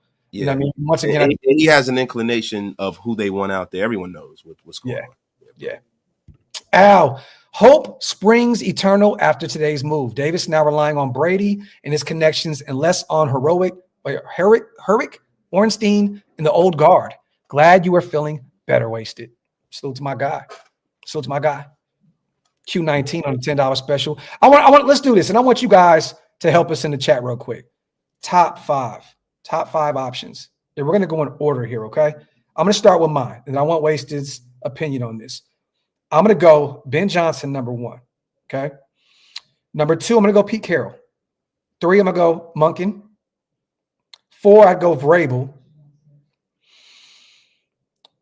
5, I want to stick to offense here, though. And I know Vrabel's a defensive-minded guy, but you know what? I'd probably go Cohen right there at 5. Yeah. I mean, bro, our lists pretty much mirror each other. I was going to say Nas, Jay-Z, Scarface, Tupac, and Biggie. You know? Ooh. That was the most East Coast E40. Ooh. It was like, ooh. Nah, but hey, listen. That's why I hate when we do lists, because it relegates me to have to go the road less traveled, because we're going to say the same damn thing. It always happens all the time anyway. Yeah, that's why I don't like doing mock drafts with you. Right? Yeah, facts. Yeah, right. I have to do something different. So it's like, run back the show 2 days ago. We talked about that AP situation, and mind you, it wasn't AP and Devontae drama. It was AP just fed up with the way that Devontae was carrying himself in that building. It wasn't in the way he was communicating with certain people in that building, talking like he was the man and complaining about this and that. And, AP essentially wanting to put pause on him. You know what I'm saying? So AP wanted he definitely wanted to do the skinny shit. He wanted to do he wanted to go full Simon, full Suge Knight on him, But look. But what did Kendrick say? Boom, bap, boom, bap, boom, bap, bam. Yeah. Boom, bap, bam. Yeah, all of that. But it's crazy though, man, right? The thing about all of the stuff that we went through the last year, I just feel like times are darkest before the dawn. This was a dark time, bro. Yeah. But I believe the one thing the Raiders have never, ever had since Al died was a damn clean slate. Yeah. The only time they kind of had it was with the Dennis Allen situation, and they didn't have it then because Hugh Jackson effed things up so bad. I disagree with you. I think the cleanest break was Del Rio and Reggie McKenzie. Yeah, but that's not. But still, look. What I'm saying is, what you had was you had. Oh, you did mention Dennis Allen though, so that's kind of. So Dennis Allen, right? So you had Dennis Allen, and you had a situation where you had to wear the follies of what happened with freaking whatchamacallit, with Hugh Jackson. Mm-hmm. I know it was a year, I think, under Del Rio where we didn't have as much cap space as we needed because of some of the bad deals from the past. Yeah. So and Reggie was trying to work magic, and he was right. So this is to 2017 year. That was the year after we went 12-4, I believe. Yeah. So look, I am going to be 100% real with you. This is the cleanest slate we've had. Yeah.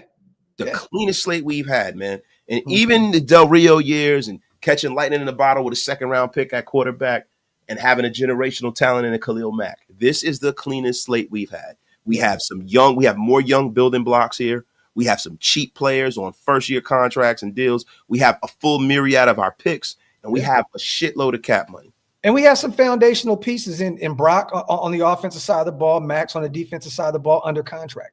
You know what I mean? With several other young, talented pieces that could potentially turn this thing around pretty quick. So the Ten Commandments, is Brady the new Elway? Look, I'm not going to jump the gun here. I'm going to say this.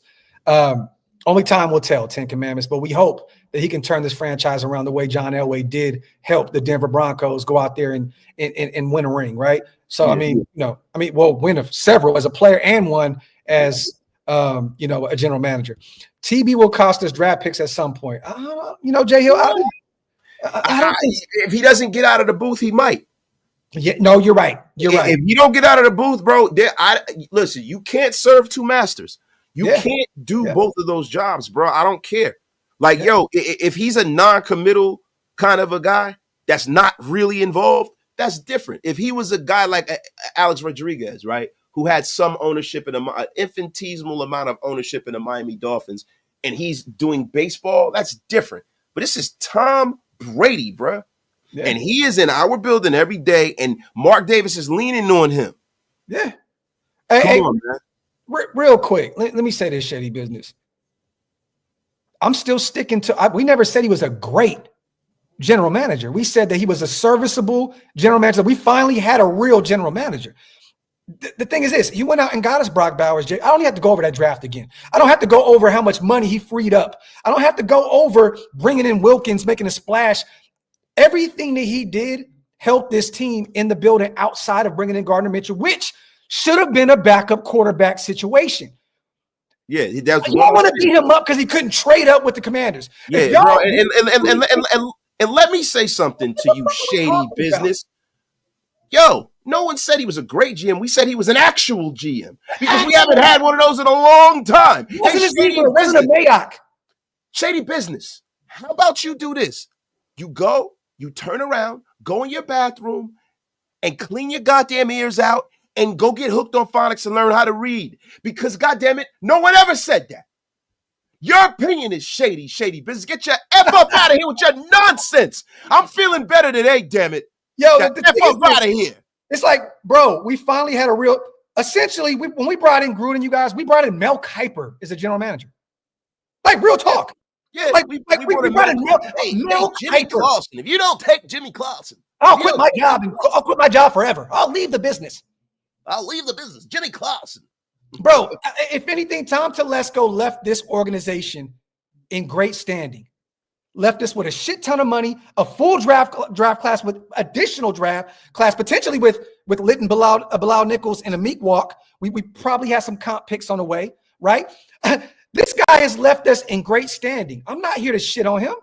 Like, bro, people talk about, he didn't use the cap space and all this nonsense. What the F do you guys expect this guy to do? You think this is Madden? A lot of y'all be playing Madden. No, but wait, this is the thing. The man understood that we had a shit ton of our own guys to take care of this offseason. We have a lot of free agents.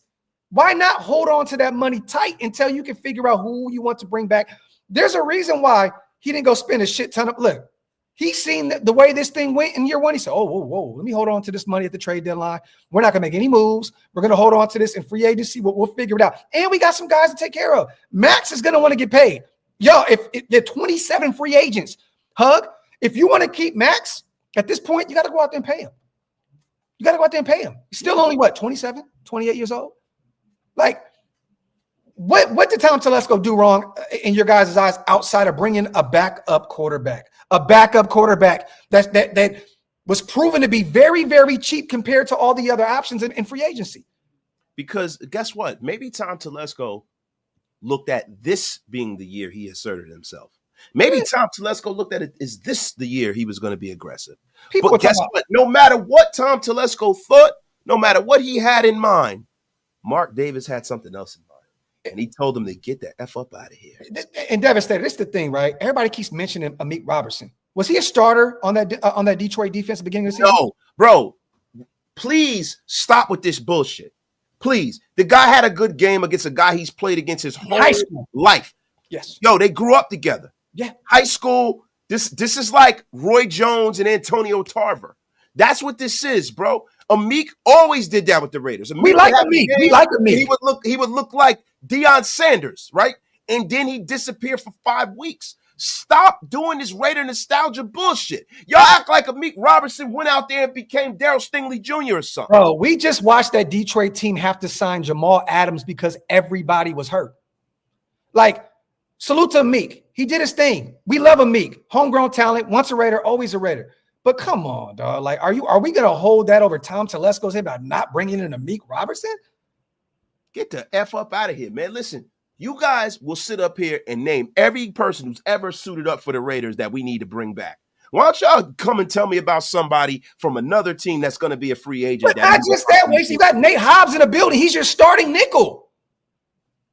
Like, you're going to bring back a Meek to be a rotational guy? He was forced out there to be a starter for Detroit. He played well against the Minnesota Vikings. Stop being a prisoner of the moment, you guys. Stop being annoying as hell, bro. Because, I can name like 4 or 5 games that Jack Jones had, right? Because Jack Jones was essentially, he's low-key his replacement, right? Yeah. So I can name 5 games that Jack Jones had that dwarfed the game that Meek had. Yeah. Come on, Get the F up out of here, bro. He played good for us when he played good for us, and now he does the same thing for Detroit. And I got to say this. On national TV, and you're being a prisoner of the moment, and shame on you. And no knock to a Meek Robertson, and no knock to a Meek. This is no knock to him at all. That Minnesota offensive line folded against that Detroit Lions team. Sam Darnold was running for his life. These guys were not allowing Sam Darnold any time to throw the football. Meek went out there and did what he's supposed to do. He did his job. But come on, man. Let's stop jumping. Stop falling in love with Middy McMiddle-lots. All of you. Salute to Savage. Let's hope for the Ben Johnson era. I'm hyped. Raiders. Salute to Sav, my guy. Salute to the Raider as well for the $5 holla. Gru ain't happening. Remember, Gru chose DC over Brady, and dude was still pissed off about the shop. You're sticking with that motherfucker? Y'all can chill. Facts. Yeah, I mean, if Tom Terrific's here, he's going to say, hey, we're not bringing in that mother effer. Yeah. That's what's probably going to happen. Ross, we're not saying that we don't like – look, we do miss, a Meek Robertson in that building. That was our pit bull. We loved him in the building, but – Tiny Loke, man. Yeah, come on, y'all. Y'all got to relax. Yeah, we like a Meek, but you guys act like a Meek is like Rod Woodson or something, or Charles Woodson. What y'all talking about? Meek would have saved this year for sure. Oh, yeah, man. Listen, we'd be in the Super Bowl. We had a Meek and Josh Jacobs and Carr. We'd have been in the Super Bowl. Yeah. The F up out of here with y'all crap. Fuck the Chiefs. There's only one room for one Tom in the building. Talk. It was like Highlander. There can only be one. Good to see our brother Andy in the building. You already know how he feels about a Meek. Oh, and you know what? You know what's funny? I got a scoop real quick, man. I got a scoop. So everybody knows I have, a brother that's very close to Jack Jones that hangs out with him in Vegas at the studio and all that. He came to the studio yesterday. I didn't even tell you this, Wasted. Talked to him. I talked to him yesterday. He called me about his nephews, and we had a quick conversation. He said, guess who came to the studio today? So he said, Jack. I said, oh, okay. He said, he was pissed off about AP. He was, which rightfully so, right? That's his guy. He's been with him since pretty much high school, right? Yeah. But Jack Jones is not, because I've seen a lot of people comment in the comment section, Jack's not quitting on the Raiders because AP's not there anymore. Jack had a down season this year, and he has a lot to, he still has, 2 years left on his rookie deal, I believe? Yes, sir. So he's still under contract. He's still going to return. He loves Las Vegas. He loves the Raiders. People don't realize that Jack Jones was a Raider fan growing up regardless, growing up out there in Long Beach. So a lot of people were hitting me, oh, we're losing Jack Jones too because of the AP. Well, mind you, if we lose Jack Jones because of AP, Jack can walk. I mean that, like, bye-bye. But that doesn't mean that. Jack already said, yeah, I'm pissed. I'm losing my guy because he's a father figure to Jack Jones. He's a father figure to him. But Jack's not quitting on the Raiders. He was a Raider before he even knew who AP was.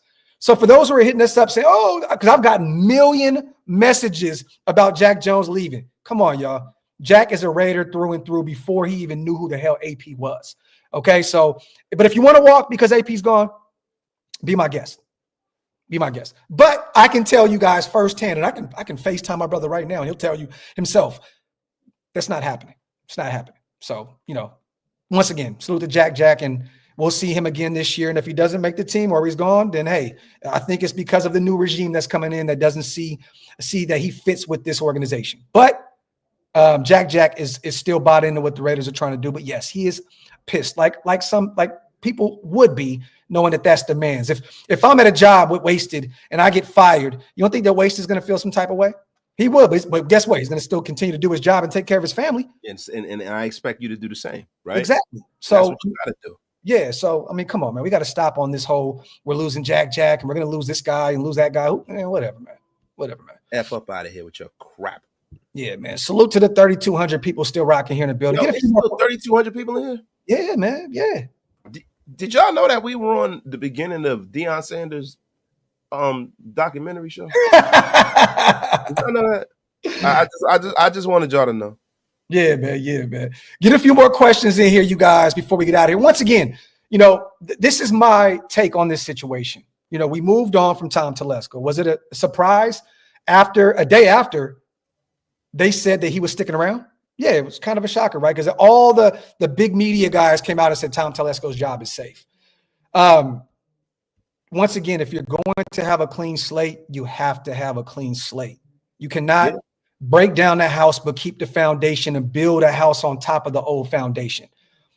This makes all the sense in the world to move on from Tom Telesco. Do I feel like if Tom stuck around, I'd be here for it? Definitely. I'm here for it. But if you're going to burn this bitch down, burn this bitch to the ground. It makes no sense to keep Tom Telesco in the building if Tom Brady's going to have more power moving forward and essentially bringing in a new head coach that wants to have ties with the new general manager potentially. Look, the thing is this is what I asked for last night. Mark, be ruthless. Yeah, you did. Be ruthless, and he delivered again. Mark Davis, salute. The only thing I need to see is tomorrow have a press conference with a projector. Yep. That's it. Just like the old man. The good old Al and the GOAT. Salute to Cut the Check. We ain't bringing no ex-players back like Wasted said. Destroy and rebuild. And if Max wants to play games, even though I don't think he will, and as much as I love him, shit. Bye. That's just right. So straight Mayor Clay Davis. Shit. And I agree with you, man. I agree with you because if any time would be the time to cut ties with Max, and this is not us saying that we should at all. The thing is this. He's coming off of an injury. He's going to want some new bread on top of this new deal because of all the makeshift, the shit he's been dealing with, right? This is the time to strike while the iron is hot if you do decide I'm moving on. And if Max tells these guys behind the scene, I don't want to be here, then move on. It is what it is. But do we want to keep Max? Hell yeah. That's one of our selling points on this team. You got a Max Crosby on the defensive side of the ball. But, hey, man, coming off of a devastating, injury where he was placed on the IR and fighting through that high ankle sprain and that knee injury last year, we're starting to see that Max is not a fucking he's not a machine. He sees his football mortality as well. And Max Crosby has a lot of decisions to make. I think Max Crosby, that situation is fluid. Mm-hmm. It's fluid, and I think Raider Nation needs to prepare themselves for the fact that he might sit back and say, hey, man, I don't know if I'm willing to sign up for this. That's why the next few days and whatever decision the Raiders make is so crucial. It's so crucial because when you have a polarizing figure like that in a building, that is something that you have to take into account, right? And now you have a polarizing figure that is ninth paid at his position, and he's probably the third or fourth best player at his position. Yeah. So at that point, now it's like, well, he's not going to take a hometown discount. He's going to be a malcontent.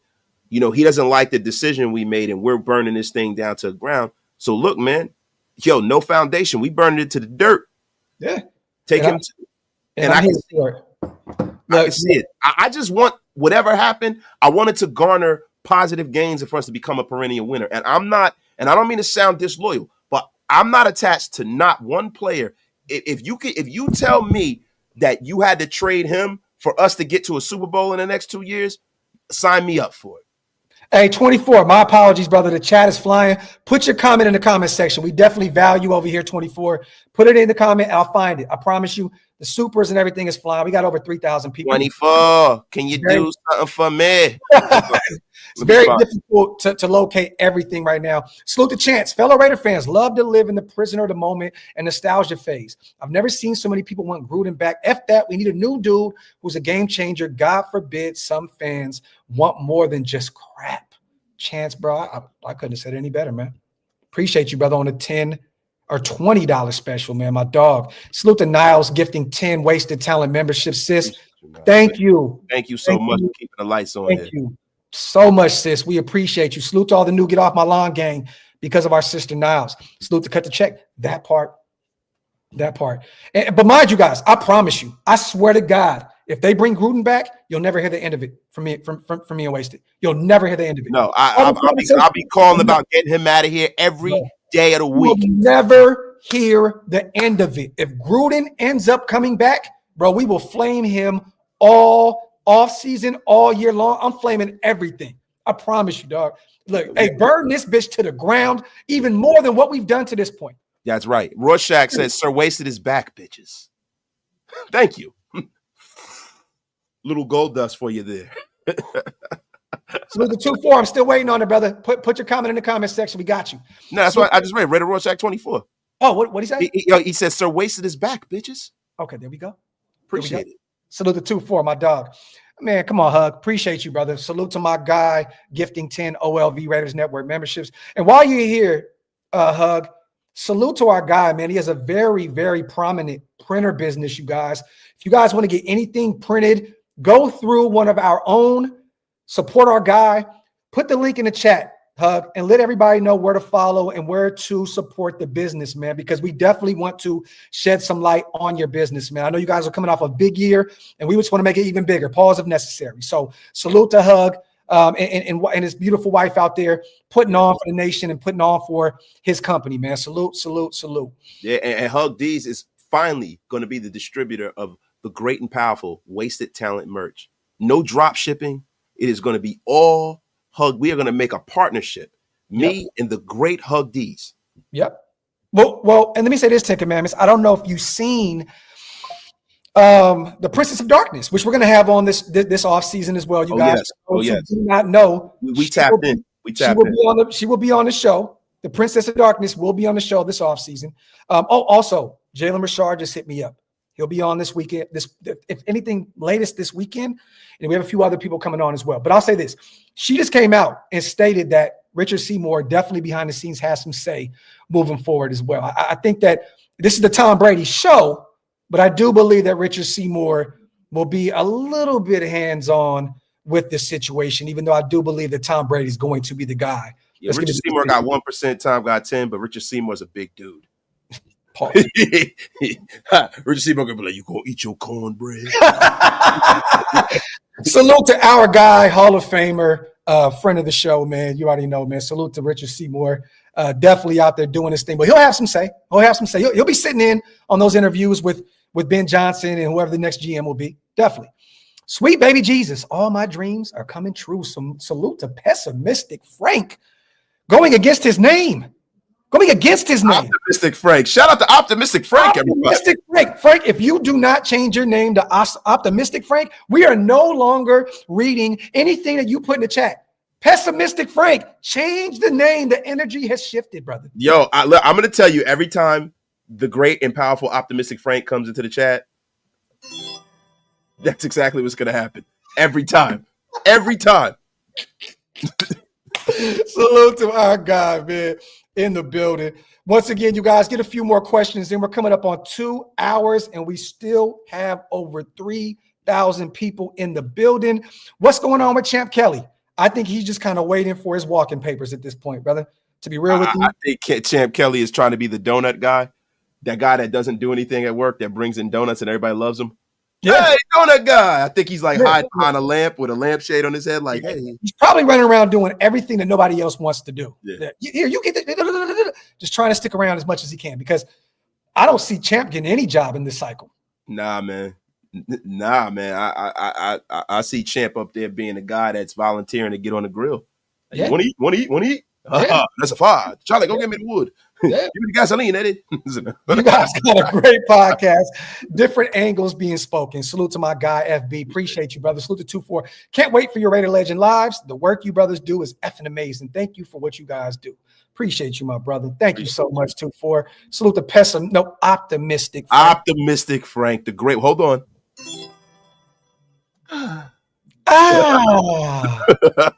Look here, baby. Raiders. Salute to Ron Justice. Keep the ball rolling. Salute to one of the other GOATs. It feels like I haven't seen Justice in the building. I know, man. There's no justice being served around here, guys. Look, I wanted to talk about, something that I heard about, some of these draftable players, right? And I'm hearing that, at number 6, Abdul Carter Mhm. is people think are going to fall to the Raiders, right? And you know Uh-huh. how much I love Abdul Carter, man. Yes, me too. What do you like? Lyman's available, Abdul Carter's available. Who you taking? Because I'm taking Abdul. Me too.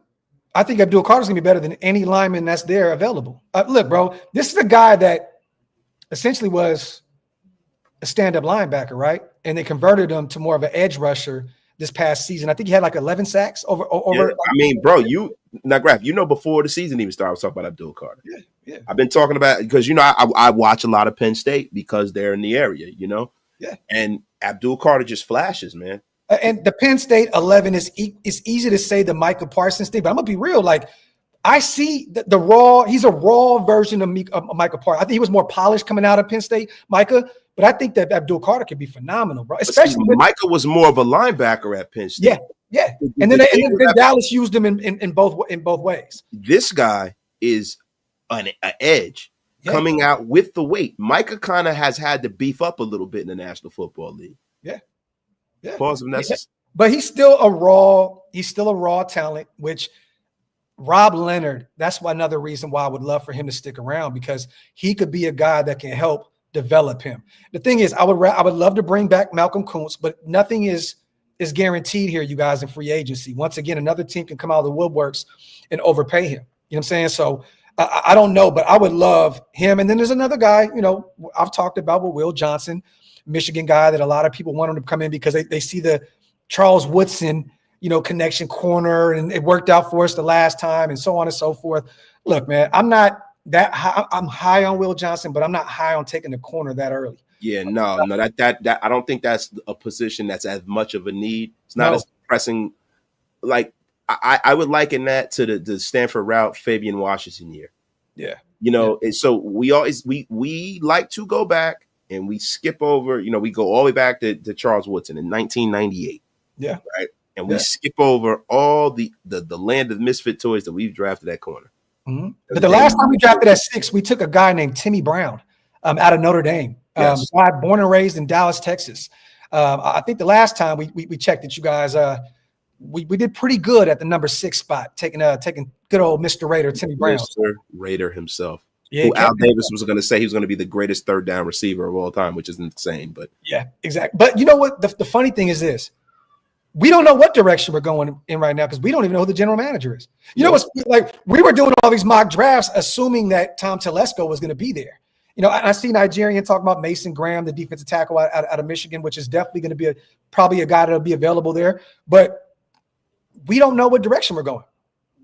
What direction? We don't even know who the hell the general manager is going to be. No, we don't. We have no idea. The only thing we know, I think it's going to be a quarterback. I think it's going to be a quarterback now. With Tom Brady in the mix, if I'm a betting man, and I got to put my life on the line here, I'm assuming it's either 6 at quarterback or we move up to get our quarterback. I'm pissed off that I couldn't do the segue that we would normally do. That'd have been awesome. They just ruined it, Yeah. But no, man, if I'm a betting man, I'm definitely riding with you on that because of the simple fact that, we understand the severity of the situation. And so do the Raiders. The Raiders know what time it is. Mark Davis knows what time it is. And everybody knows the only way you're going to compete is quarterback, head coach combination. And it needs to drastically improve for us to get where we need to be. Yeah. Now, I don't know. Once again, you guys, we know the connection with the Dion family, the Sanders family, Tom being there to help develop him and so on and so forth. But the thing is this, we don't know if they're truly sold because Tom Brady wants to make a statement this year. This is his first year, really truly being involved in this team, becoming a minority stake owner. He wants to make a move. So it's going to be interesting. If we don't move up to get Shador or one of these guys, he's not sold on him. I'm got to be real here. I don't think if Tom Brady wants Shador Sanders, Tom Brady's going to get Shador Sanders. Yeah, but the thing is, bro, like the other teams ahead of him got to want to play ball, right? You think Tom Brady just walks in and be like, hey, guys, listen, I'm Tom Brady. So let's get that second pick. Yes, he's going to let his nuts hang. They're going to be like, okay, Tom. No, you know why? Because Brady has Dion's ear. I want Shador. So do what you said you were going to do. Oh, no, dog. Hey, you ain't going there, dog. You ain't going there, dog. 8 toes down. You ain't going there, dog.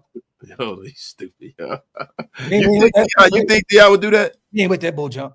We ain't with that bull You jump, think dog. he would do that, man? You really think he would do that? Hey, Nashville, hey, keep your hands off Shador, big dog. You know, the Giants, no. Hey, man, ain't no Sanders playing in no Nashville, Tennessee, man. Come on, man. Come on, dog. That's Shador Sanders, man. His name ain't Shador Franklin. Let me tell you something, man. Hey, man, let me tell you something. I put all 6 of my toes on this, man. I'm telling you right now, man. Listen, you need to drop that chalupa and trade my son, man. Just trade him, man. We ain't coming there, man. Come on, dog. Yeah, y'all better off going and go get that Milrow boy or something. Man. We ain't never coming in there, boy. Bruh. Oh, shit. Yeah, that's right. I lost 2 toes talking to you, motherfucker.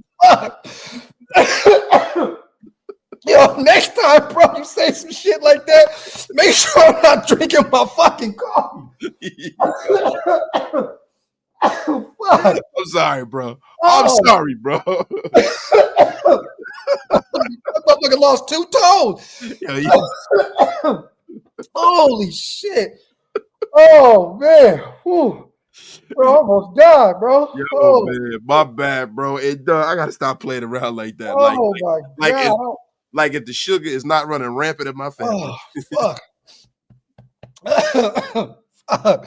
So salute to Raider Profit. Trade back to number 6 with Minnesota for J.J. McCarthy. Take best available defensive end with Minnesota first round pick. Take that shit because I'm still over here dying, bro. Yo, trade back to number 6 with Minnesota for J.J. McCarthy. Take the best player available DN with Minnesota's first round pick. Listen, the Minnesota Vikings are not giving up on J.J. McCarthy just because Sam Darnold had a good year. They can do everything up to franchising Sam and letting J.J. sit, but they didn't draft J.J. McCarthy to ship him off. They believe he's the future. Yeah, so that doesn't make any sense. That whole J.J. McCarthy narrative is bull junk. Holy shit!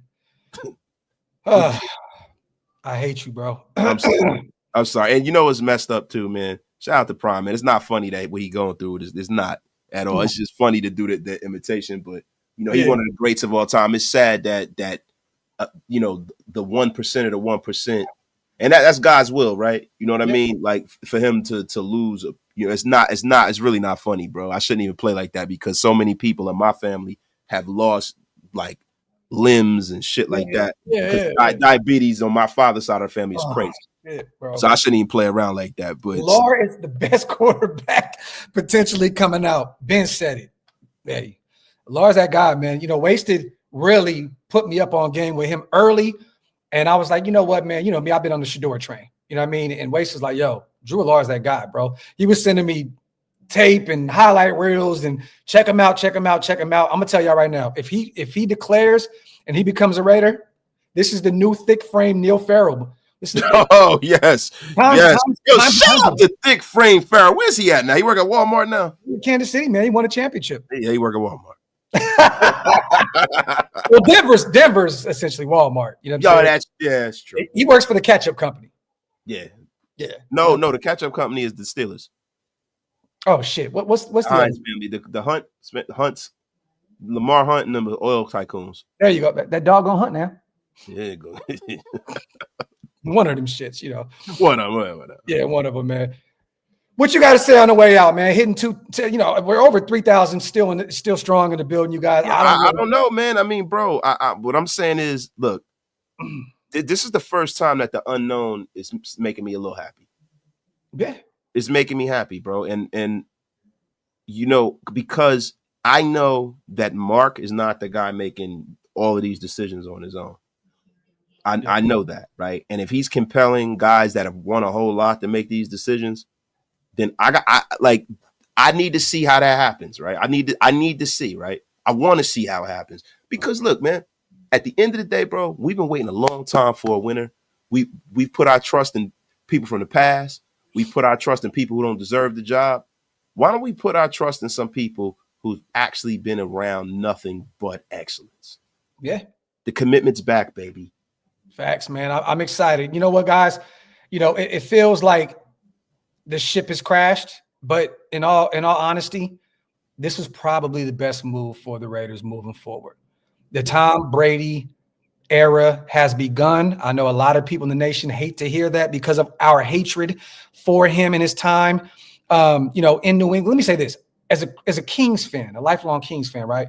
I grew up hating Kobe Bryant because he whooped our ass year in and year out. Okay. But would I have traded for Kobe Bryant if I could have had him? Like, what if I could have had him on my team? Would I want to hit him on my team? Definitely. It's the same way I feel about Michael Jordan. There you go. As a Knicks fan, Michael Jordan could have come to the Garden and played with Pat.